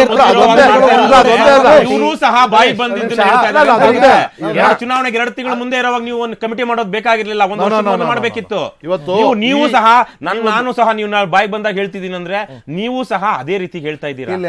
ಈಗ ನೋಡಿ 6 ತಿಂಗಳಿಂದ ಅಲ್ಲ, ಸುಮಾರು 7-8 ತಿಂಗಳಿಂದ ಇದನ್ನ ಈ ಒಂದು BBMPನ ಏನು ಮಾಡಬೇಕು, ಡಿವೈಡ್ ಮಾಡಬೇಕಾ ಹಾಗೆ ಮಾಡಬೇಕಾ ಅನ್ನೋ ಒಂದು ಡಿಸಿಷನ್ ತಗೊಳ್ಳೋಕ್ಕೆ ಅವತ್ತು ಸರ್ಕಾರ ಮುಂದಾಯಿತು. ಇದೇನು ಇದು ನಿನ್ನೆ ಮೊನ್ನೆ ಅಲ್ವಾ, 2 ತಿಂಗಳಿಂದ ಅಲ್ಲ. ಕಮಿಟಿ ಕಾನ್ಸ್ಟಿಟ್ಯೂಟ್ ಮಾಡಿದೆ. ಅವರೂ ಸಾಕಷ್ಟು ಕನ್ಸಲ್ಟೇಷನ್ ಪ್ರೋಸೆಸ್ಸಲ್ಲಿದ್ದಾರೆ, ಸಾಕಷ್ಟು ಜನಗಳನ್ನ ಭೇಟಿ ಮಾಡ್ತಾ ಇದ್ದಾರೆ. They already started. ಇದು ಇವತ್ತು ಡೆಮಾಕ್ರಸಿಯಲ್ಲಿ ಮಾಡ್ತಕ್ಕಂಥ ಕೆಲಸ. ಒಂದು ಸಮಯ ನಿಜವಾಗ್ಲೂ ಬೆಂಗಳೂರು ಜನ ಇದು ಬೈಫ್ರಿಕೇಶನ್ ಮಾಡಬೇಡಿ, ಟ್ರೈಫಿಕೇಶನ್ ಮಾಡಬೇಡಿ ಅಂತ ಅಂದ್ರೆ ಖಂಡಿತ ಮಾಡೋದಿಲ್ಲ ಕಮಿಟಿ. ಒಂದು ಅಲ್ಲ, ನಾನು ಹೇಳ್ಬಿಡ್ತೀನಿ ಪೂರ್ತಿ. ಕಮ್ಮಿಯಾಗಿ 6 ತಿಂಗಳು ಚುನಾವಣೆ ಮುಂದಕ್ಕೆ ಹೋಯ್ತು ಅಂದ್ರೆ ಅದು ಸಂಪೂರ್ಣವಾಗಿ ಪ್ರಜಾಪ್ರಭುತ್ವ ವಿರೋಧಿ ಕ್ರಮ ಆಗ್ಲಿಲ್ಲ ಅನ್ನೋದನ್ನಾದ್ರೂ ಒಪ್ಕೊಳ್ತೀರಾ? ನೋಡಿ, ನಾ ಹೇಳೋದು ಇದು 6 ತಿಂಗಳ ಕಾಲ ಬಿಬಿಎಂಪಿ ಉತ್ತಮವಾದಂತ ಜನಗಳಿಗೆ ಏನು ದೊರಕಬೇಕು ಆ ದೊರಕತಕ್ಕಂಥ ನೀತಿಗಳನ್ನ ರೂಪಿಸೋದಕ್ಕೆ ಇವತ್ತು ಸರ್ಕಾರ ಹೊರಟಿದೆ. ಇವತ್ತು ಯಾಕಿದಪ್ಪ ಹೇಳ್ತಾ ಇದ್ದೀನಿ ಅಂದ್ರೆ 2007ರಲ್ಲಿ BBMP ಆಯಿತು. BBMP ಆದಮೇಲೆ ಏನೆಲ್ಲ ಅವಾಂತರಗಳಾಗಿದೆ ಅನ್ನೋದು ಬಹಳ ಮುಖ್ಯವಾದಂಥದ್ದು. ಅದನ್ನ ಸರಿಪಡಿಸ್ತಕ್ಕಂಥ ರೀತಿಯಲ್ಲಿ ಇವತ್ತು ನಾವು ಸರ್, ಇದು ಮತ್ತೆ ನೀವು ಅಲ್ಲಿಗೆ ಹೋಗ್ತಾ ಇಲ್ಲ. ಅಲ್ಲ, ಹೇಳೋದು ಮತ್ತೆ ಅಲ್ಲಿಗೆ ಅಲ್ಲಿಗೆ ಬರ್ತೀನಿ. ಅಲ್ಲ, ಅವ್ರು ಹೇಳಿದಕ್ಕೆ ನೋಡಿ, ಈಗ ಕೃಷ್ಣ ರೆಡ್ಡಿ ಕೂಡ ರೆಡ್ಡಿ ಅವ್ರು ಹೇಳೋದು ಹಾಗೇನೆ ಆಯ್ತು. ಇವಾಗ ಅವ್ರು ಹೇಳೋದನ್ನ ನಾನು ಅಟ್ಯಾಕ್ ಮಾಡ್ಬೇಕಾ ಹೇಳ್ಬೇಕಾ ಬೇಡವಾ? ಇದು ಏನ್ ಗೊತ್ತಾ, ನೀವು ಅವ್ರು ಹೇಳಿದ್ದಲ್ಲ ಸರಿ, ಅವ್ರು ಹೇಳ್ತಾ ನಾನು ಹೇಳೋದಕ್ಕೂ ಸರ್. ಈಗ ಅವರು ಒಂದು ಅವ್ರೇನೋ ಪದ ಬಳಕೆ ಮಾಡಿದ್ರು, ಮೇಯೋದು ಅಂತ ಅನ್ಬಿಟ್ಟು ಏನ್ ನಡೆದಿಲ್ವಾ? ಹಾಗಾದ್ರೆ ಹೇಳ್ತೀರಾ ಸರ್? ಹಾಗಾದ್ರೆ ಏನ್ ನಡೆದಿಲ್ವಾ? ಹಾಗಾದ್ರೆ ಮೇಯೋದು ಅಂತ ಇದೇ ಸ್ಟುಡಿಯೋದಲ್ಲೇ ಈಗ 15 ದಿವಸದಿಂದ ಕೇಳಿ 49 ಕೋಟಿ ರೂಪಾಯಿ ಹೊಡೆದಿರ್ತಕ್ಕಂಥದ್ದು ಒಬ್ಬ ಅಧಿಕಾರಿಗಳನ್ನ ಅದೇ ಸರ್, ನಾವೇ ಬೆಳಕಿಗೆ ತಂದಿದ್ದು ಸರ್. ಯಾರ ಕಾಲದಲ್ಲಿ ಆಯ್ತದು ಸರ್? ಕಾಲ ಬಿಟ್ಬಿಡಿ ಸರ್ ನೀವು. ಸರಿ, ಒಂದೇನ್ ಗೊತ್ತಾ, ಹಂಗಾದ್ರೆ ನೀವ್ ಹೇಳೋದ್ ಹೆಂಗೆ ಅಂತಂದ್ರೆ, ಈಗ ಯಡಿಯೂರಪ್ಪನವರು CM ಆಗಿದ್ರು, ಯಡಿಯೂರಪ್ಪನವರು ಆ ಗುತ್ತಿಗೆದಾರನ್ ಹೇಳಿದ್ನ 49 ಕೋಟಿ ಮೇರಿ ಅನ್ಬಿಟ್ಟು, ಅಥವಾ ಸಿದ್ದರಾಮಯ್ಯನವರು ಹೇಳಿದ್ರ? ಎಂಕ್ವೈರಿ ಆಗ್ತಾ ಇದೆ. ಸಿದ್ದರಾಮಯ್ಯನವರು ಹೇಳಿದ್ರ? ನೀವ್ ಹೆಂಗೆ ಅಂತಂದ್ರೆ ಸರ್, ನೀವ್ ಹೆಂಗ್ ಹೇಳ್ತೀರಾ ಅಂದ್ರೆ, ಏನಾದ್ರೂ ನಿಮ್ ವಾರ್ಡ್ ನಲ್ಲಿ ಅಭಿವೃದ್ಧಿ ಕೆಲಸಗಳಾದ್ರೆ ಅದಕ್ಕೆ ಕಾರ್ಪೊರೇಟರ್ ಕೈ ಎತ್ತೋದು, ಏನಾದ್ರೂ ತಪ್ಪಾಯ್ತು ಅಂದ್ರೆ ಅದಕ್ಕೆ ಸರ್ಕಾರ ತಗೊಳ್ತಾ ಇದ್ದೀನಿ. ಕರೆಕ್ಟ್ ಹೇಳಿದ್ರು, ನೀವು 6 ತಿಂಗಳು ಮುಂದೆ ಹೋದ್ರೆ ಪ್ರಜಾತಂತ್ರದ ಕೊಲೆ ಮಾಡ್ತೀರಿ ಅಂತ. ಕಾಂಗ್ರೆಸ್ ಅವ್ರು ಏನಾರು ಎಲೆಕ್ಷನ್ ಮಾಡದೆ ಹೋದ್ರೆ ಚುನಾವಣೆಗೆ ಮುಂಚೆನೆ ಇವ್ರು ಸೋತ್ಬಿಡ್ತಾರೆ. ರೈಟ್ ಟೈಮಲ್ಲಿ ಎಲೆಕ್ಷನ್ ಮಾಡದೆ ಹೋದ್ರೆ ಚುನಾವಣೆ ಎದುರ್ಸಕ್ ಆಗೋದಿಲ್ಲ ಅಂತಾನೆ ಸೋತ್ಬಿಡ್ತಾರೆ. ಏನಂದ್ರೆ ಇವ್ರು ಮ್ಯಾನಿಫೆಸ್ಟೋಲ್ಲೇ ಹೇಳಿದ್ರು, ಕಾಂಗ್ರೆಸ್ ಮ್ಯಾನಿಫೆಸ್ಟೋಲ್ಲೇ ಹೇಳಿದ್ರು ನಾವು ವಿಭಜನೆ ಮಾಡ್ತೀವಿ ಅಂತ. ಮಾಡಿ, ಬೈಫರ್ಕೇಶನ್ ಬೇಕಾ ಮಾಡಿ, ಟ್ರೈಫಿಕೇಶನ್ ಬೇಕಾ ಮಾಡಿ, ಡಿಲಿಮಿಷನ್ ರೆಡಿ ಇದೆ. ನೀವು ಮತ್ತೆ ಮುಂದೂಡಿ ಏನ್ 3 ವರ್ಷ ಮುಂದೂಡಿದ್ರು ಅಂದ್ರಲ್ಲ, ಆಗ್ಲೇ 4,000 ಕೋಟಿ 4,000 ಕೋಟಿ ತಿಂದಿದ್ದು ಅವ್ರೆ. ಅವಾಗ್ಲೇ ಇಲ್ಲಿ ಏನಿಲ್ಲ, 3,000 ಕೋಟಿ ರೂಪಾಯಿ ಸಾಲ ಪಾವತಿ ಆಗದೆ ಇರತಕ್ಕಂತ ಬಿಲ್ಗಳು 1,500 ಕೋಟಿ ಆ ಅಡ್ಮಿನಿಸ್ಟ್ರೇಟಿವ್ ಪೀರಿಯಡ್ ಅಲ್ಲೇ ಆಗಿದ್ದಂಥದ್ದು. ಮತ್ತೆ ಭ್ರಷ್ಟಾಚಾರ ಬರೀ BBMP ಮಾತ್ರ ಇಲ್ಲ. ತಾವ್ ಹೇಳಿದ್ರಿ BWSSB ನೀರ್ ಬಂದಿಲ್ಲ ಅಂತ, ಅಲ್ಲಿ ಯಾವ್ದು ಪೀಪಲ್ ರೆಪ್ರೆಸೆಂಟೇಷನ್ ಇಲ್ಲ, ಅಲ್ಲಿ ಬೆಸ್ಕಾಂ ಅಲ್ಲಿ ಇಲ್ವಾ, BMTC ನಲ್ಲಿ ಇಲ್ವಾ? ಎಷ್ಟು ಇವತ್ತು ಎಲ್ಲ ಕಡೆ ಇದೆ. ಭ್ರಷ್ಟಾಚಾರ ಕಾರಣ ಅಲ್ಲ ಅನ್ನೋ ವಿಚಾರ ಹೇಳ್ತಿರಲ್ವಾ? ಇವತ್ತು ನೀರಿಗೆ, ಟ್ರಾಫಿಕ್ಗೆ, ಏನು ಕಸಕ್ಕೆ, ಇವೆಲ್ಲದಕ್ಕೂ ಒಬ್ಬನೇ ವ್ಯಕ್ತಿಗೆ 7 ಸೈಟ್ ನ ಹೌಸಿಂಗ್ ಬೋರ್ಡ್ ಇಂದ ಕೊಟ್ಟಿದ್ದಾರೆ ಸರ್.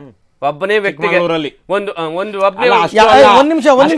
ಪ್ರಸಾದ್ ರೆಡ್ಡಿ ಅನ್ನೋರಿಗೆ 147 ಸೈಟ್ ಕೊಟ್ಟಿದ್ದಾರೆ. ದಯಮಾಡಿ ಭ್ರಷ್ಟಾಚಾರ ಇದೆ, ನಾವೇನೋ BBMP ಎಲ್ಲ ತೊಳಿಬೇಕು, ಅದು ವಿಭಜನೆ ಮಾಡ್ತೀವಿ ಅಂತ ಎಲೆಕ್ಷನ್ ಮುಂದೂಡೋದಲ್ಲ.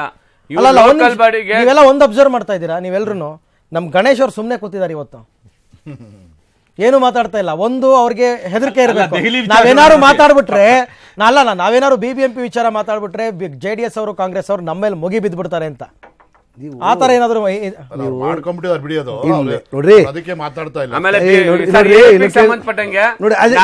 ಮಾತಾಡ್ಲಿ ಬಿಡಿ ಸರ್ ಅವರು.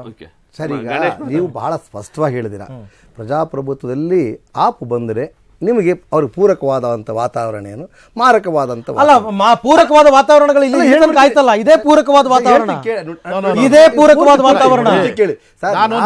ಹೇಳ್ತಾ ಇದ್ರೆ ನೀವು ಕೇಳ್ತಾ ಇಲ್ಲ. I am going to ensure ಏನು ಇವತ್ತಿರ್ತಕ್ಕಂಥ ವಿಷಯದ ಬಗ್ಗೆ ಮಾತಾಡ್ತಾರೆ.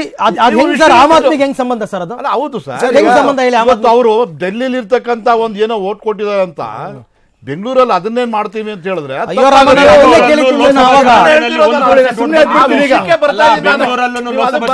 ಸರ್ ಹಂಗಲ್ಲ ಸರ್. ಟು ದಿ ಪಾಯಿಂಟ್ ಹೇಳಿ ಸರ್.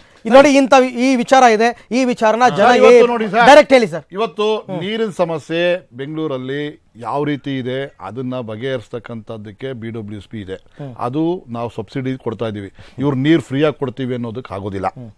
ಎರಡನೇದು electricity, it is A KPTCL BESCOM, ಅದು ಕಂಪನಿ, ಬೆಂಗಳೂರು ಮಹಾನಗರ ಪಾಲಿಕೆ ಸಂಬಂಧ ಇಲ್ಲ.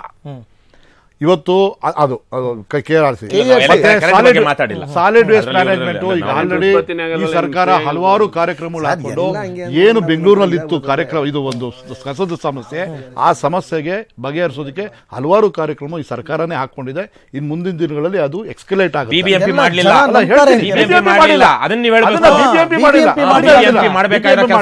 ಒಂದು ಕಸದ ಸಮಸ್ಯೆಯನ್ನು ನಿವಾರಣೆ ಮಾಡೋದಕ್ಕೆ ಸರ್ಕಾರ ಬರಬೇಕಾಯ್ತು. ಆಪ್ ಏನ್ ಹೇಳ್ತಾ ಇದೆ ಅದು ಕಾಂಗ್ರೆಸ್ ನಾವು ಮಾಡೋದಕ್ಕೆ ಹೊರಟಿದೀವಿ. ಈಗ ಅದನ್ನ ಹೇಳಿ, ಅದು ಹೇಳ್ತೀನಿ. ನೀವ್ ಹೇಳ್ಬೇಕಾಯ್ತು ನೋಡಿ, ಆ 14 ಅಂಶ ಇದೆಯಲ್ಲ ಅದು ಅವ್ರದೇ ಅಲ್ಲಪ್ಪ, ನಮ್ದು ಅದೇ.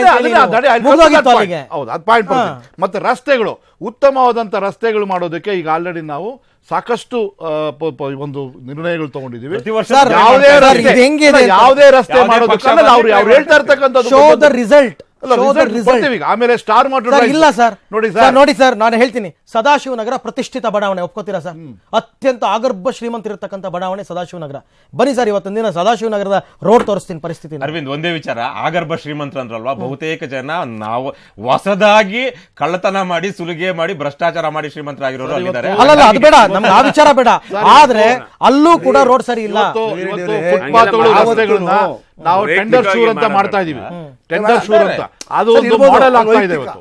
ಆ ಮಾಡೆಲ್ ಏನಿದೆ, ಮಾಡೆಲ್ ಗೌರ್ಮೆಂಟ್ ಇದು ಇವತ್ತು ಸರ್ಕಾರ ಜೊತೆಗೆ ಕೋರ್ಟ್ ಅವರು ಹೇಳಿರ್ತಕ್ಕಂಥದ್ದು, ಒಂದು ಮಾಡೆಲ್ ಮಾಡಿ, ಒಂದು ರಸ್ತೆನ ಮಾಡೆಲ್ ಮಾಡಿ, ಅಂದ್ರೆ ಅದ್ರ ರಿಪರ್ಕೇಶನ್ಸ್, ಅಂದ್ರೆ ಅದರ ಒಂದು ಮಿರರ್ ಆಗಬೇಕು, ಪ್ರತಿ ಒಂದು ರಸ್ತೆಗಳು ಅದೇ ತರ ಹೋಗ್ಬೇಕು ಅಂತ. ಇದನ್ನ ಇವತ್ತು ನಾವು ಸೆಂಟ್ರಲ್ ಲೊಕೇಶನ್ ಅಲ್ಲಿ ಬೆಂಗಳೂರಿನಲ್ಲಿ ಮಾಡ್ತಕ್ಕಂಥ ಕಾರ್ಯಕ್ರಮಗಳು 2 ತಿಂಗಳ ಹಿಂದೆ ನಡೆದ ಘಟನೆ ಹೇಳ. ನಾನು ಇದೇ ಬೆಂಗಳೂರಿನ ವಿಧಾನಸೌಧ ಮತ್ತು ಹೈಕೋರ್ಟಿನ ಎದುರುಗಡೆ ಒಂದು ಹಂಪ್ ಹಾಕ್ತಾರೆ. ನಿಮಗೆ ಇದು ಗಮನಕ್ಕೆ ಬಂದಿದೆಯೋ ಇಲ್ಲೋ? ನಮ್ಮ ಮೀಡಿಯಾದಲ್ಲೆಲ್ಲ ಹೋಯ್ತು. ಒಂದು ಹಂಪ್ ನಿನ್ನೆ ಇರಲಿಲ್ಲಪ್ಪ, ಇವತ್ತು ಹಂಪ್ ಆಗಿದೆ. ಅಲ್ಲಿ ಯಾವ ಪ್ರಮಾಣದಲ್ಲಿ ಆಗಿದೆ ಅಂದರೆ, ರಾತ್ರಿ 11 ಗಂಟೆಗೆ ಒಬ್ಬ ಬರ್ತಾ ಇದ್ದಾನೆ ಫಾಸ್ಟ್ ಆಗಿ ಕಾರ್ ಓಡಿಸ್ಕೊಂಡು. ಅವನು ಗೊತ್ತಿಲ್ಲ, ಯಾಕೆಂದ್ರೆ ನಿನ್ನೆ ಹೋಗಿದ್ದಾನೆ, ಅಲ್ಲಿ ಹಂಪಿಲ್ಲ, ಬಂದಿದ್ದಾನೆ ಗೊತ್ತಿಲ್ಲ, ಏಕಾಏಕಿ ಹಂಪ್ ಎಗರಿಸ್ಕೊಂಡು ಹೋಗಿ ಇದೇ ಹೈಕೋರ್ಟ್ನ ಇದಕ್ಕೆ ಹೊಡಿತಾನೆ ಅವನು, ಯಾವುದೋ ಕಾಂಪೌಂಡ್ ಗುದ್ದುತ್ತಾನೆ. ವೆರಿ ನೆಕ್ಸ್ಟ್ ಡೇ ಏನು ಹೇಳ್ತಾ ಗೊತ್ತಾ ಹೈಕೋರ್ಟ್ ರಾಜ್ಯ ಸರ್ಕಾರಕ್ಕೆ, ಯಾವ ಕಾಂಟ್ರಾಕ್ಟರ್ಗೆ, ಯಾವ ಇಂಜಿನಿಯರ್ಗೆ ಯೋಗ್ಯತೆ ಇಲ್ಲ ಅಂತವ್ರು ನೀವು ಕೆಲಸ ಕೊಟ್ಟಿದ್ದೀರಾ ಅಂತ ಚೀಮಾರಿ ಹಾಕ್ತು. ನಮ್ಮಲ್ಲಿ ವ್ಯವಸ್ಥೆ ಹೇಗಾಗ್ತಾ ಇದೆ ಅಂತಂದ್ರೆ, ಇಲ್ಲಿಂದ ಬೆಂಗಳೂರಿಂದ ಮೈಸೂರಿಗೆ ಹೋಗೋದಕ್ಕೆ 271 ಹಂಪಿದೆ ಸರ್, ಅವೈಜ್ಞಾನಿಕವಾದ ಹಂಪುಗಳು. ಸೊ ಮಾದರಿ ಮಾಡಿ ಅಂತ ನೀವು ಹೇಳಿದ್ರಲ್ಲ, ಅದಕ್ಕೆ ನಾನು ಹೇಳ್ತಾ ಇರೋದು, ಇನ್ಯಾವ ಮಾದರಿ ಕೊಡ್ತೀರಾ ನೀವು?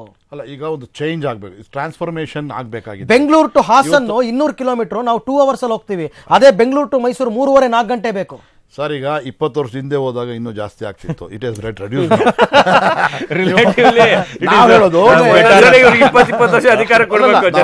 ಹೇಳಿದ್ದು ಆ ಟೈಮಲ್ಲಿ ಹೆಂಗಿತ್ತು ಸರ್. ಕೊನೆ ಮಾತು ನಿಮ್ಮೆಲ್ಲರೂ ಕೇಳ್ಬಿಡ್ತೀನಿ ಸರ್. ಎಸ್, ನಿಮ್ಮಿಂದ ಶುರು ಮಾಡ್ತೀನಿ. ಗಣೇಶ್, ಆಮ್ ಆದ್ಮಿ ಅವರು ಬರೋದ್ರಿಂದ ಬಿಜೆಪಿಗೆ ಏನಾದರೂ ತೊಂದರೆ ಆಗುತ್ತಾ ಮುಂದಿನ ಚುನಾವಣೆಯಲ್ಲಿ? ನೇರವಾದ ಮಾತು. ಅವರು ಬರ್ತಾ ಇರೋದ್ರಿಂದ ಈ ತರ ತೊಂದರೆ ಮಾಡ್ಲಿಕ್ಕೆ ಬರ್ತಾರೆ. ಅವ್ರು ಹೇಳ್ತಾ ಬರ್ಬೋದು, ನಾವು ನಿಮ್ಮ ಪಕ್ಷ ಕಾನ್ಫಿಡೆಂಟ್ ಆಗಿದೆಯಾ ಸರ್? ಸರ್ ಒಂದೇ ನಿಮಿಷ ಇರೋದು ನಮಗೆ ಸರ್. ಅವ್ರು ಬರೋದ್ರಿಂದ ಇರಿ ನೀವು ಗೆಲ್ತೀರಾ ಸರ್? ನಾ 100%. ಗಣೇಶ್, ಸಾರಿ ಪ್ರಕಾಶ್, ನೀವು ನಾವು ಖಂಡಿತ ಆಮ್ ಆದ್ಮಿ ಬರೋದನ್ನ ವೆಲ್ಕಮ್ ಮಾಡ್ತೀವಿ. ಮತ್ತೆ ನಾವು ಡೆಲ್ಲಿನಲ್ಲೂ ಕೂಡ ನಮ್ಮ ದೇವೇಗೌಡರು ಲೆಟರ್ ಬರೆದಿದ್ರು, ಸಪೋರ್ಟ್ ಮಾಡಿದ್ದು. ಹೌದಾ ರವಿಕೃಷ್ಣ ರೆಡ್ಡಿ ಅವರೇ? ಸೋಷಿಯಲ್ ಮೀಡಿಯಾ ಮತ್ತೆ ಬೇರೆ ಬೇರೆ ಮೀಡಿಯಾಗಳು ಉಪಯೋಗಿಸ್ಕೊಂಡು ಅವರು ಅವ್ರದೇ ಆದಂತ ಒಂದು ವರ್ಚಸ್ನ ಬೆಳೆಸ್ಕೊಳಕ್ ಹೊರಟಿದ್ದಾರೆ. ಆದ್ರೆ ನಾವು ಜನಗಳ ಜೊತೆಗಿದ್ದೇವೆ, ಕಾರ್ಯಕ್ರಮಗಳು ಕೊಡ್ತಾ ಇದೀವಿ, ಅಭಿವೃದ್ಧಿ ಪಥ ಎಲ್ಲಾ ಮಾತುಗಳು. ಇದನ್ನ ನಾವು ಈಗ ಹೇಳಲು 14 ಆಲ್ರೆಡಿ ಮಾಡ್ತಕ್ಕಂಥದಕ್ಕೆಲ್ಲ ಜನಗಳಿಗೆ ಒಂದು ವಿಶ್ವಾಸ. ಓಕೆ ಸರ್, ಏನ್ ಗೊತ್ತಾ, ಈ ಎಲ್ಲ ವಿಚಾರಗಳು ಕೂಡ ನಿಮಗೂ ಗೊತ್ತು, ಡೆಲ್ಲಿ ಎಲೆಕ್ಷನ್ ಅಲ್ಲೂ ಕೂಡ ಬಂದಿತ್ತು ಸರ್. ಅವತ್ತು ಅಲ್ಲಿನ ಪರಿಸ್ಥಿತಿ ಅದನ್ನ ಸರ್ ಎಲ್ಲರೂ ಕೂಡ ಪರಿಸ್ಥಿತಿ ಬೆಂಗಳೂರಲ್ಲೇ ಬೇರೆ.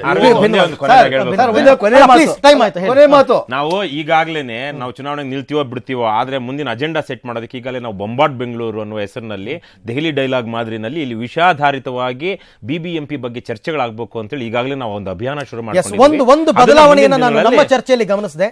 ಚರ್ಚೆಯಲ್ಲಿ ಪಾಲ್ಗೊಂಡಂತಹ ಎಲ್ಲರಿಗೂ ಕೂಡ ಧನ್ಯವಾದ, ಥ್ಯಾಂಕ್ ಯು ವೆರಿ ಮಚ್. ಆದರೆ ಒಂದು ಬದಲಾವಣೆ ನಾನು ಗಮನಿಸಿದೆ, ಏನಂದರೆ ಚುನಾವಣೆಯ ಅಜೆಂಡಾಗಳು ಅಥವಾ ಪ್ರಣಾಳಿಕೆಗಳು ಚುನಾವಣೆ ಘೋಷಣೆ ಆದ ನಂತರ ಎಲ್ಲ ಪಕ್ಷಗಳು ಅವ್ರವ್ರು ಏನೇನು ಮಾಡ್ಕೋಬೇಕು ಮಾಡ್ಕೊಳ್ತಾರೆ. ಆಮ್ ಆದ್ಮಿಯವರು ಬರ್ತಾ ಇದ್ದಾರೆ ಅನ್ನೋ ಕಾರಣಕ್ಕೋಸ್ಕರ ಕೆಲವೊಂದು ಬಹಳ ಮೌಲ್ಯಯುತವಾದಂತಹ ಅಂಶಗಳು ಬೆಳಕಿಗೆ ಬರುತ್ತೆ ಇವತ್ತು ಚರ್ಚೆಗೆ. ಯಾಕೆಂದರೆ ಜನಗಳು ಏನು ಹೇಳಿದ್ರು ನಂಬಲ್ಲ. ಆಮೇಲೆ ಬೆಂಗಳೂರಿನ ವಾಸ್ತವತೆ ಬೆಂಗಳೂರಿಗರಿಗೆ ಗೊತ್ತು. ನಮ್ಮ ಏರಿಯಾದಲ್ಲಿ ಏನು ಕೆಲಸ ಆಗಿದೆ, ನಮ್ಮ ಕಾರ್ಪೊರೇಟರ್ ಕೆಲಸ ಮಾಡಿದಾರಾ ಇಲ್ವಾ, ಆಮ್ ಆದ್ಮಿಯವರು ಬಂದರೆ ಏನಾಗಬಹುದು.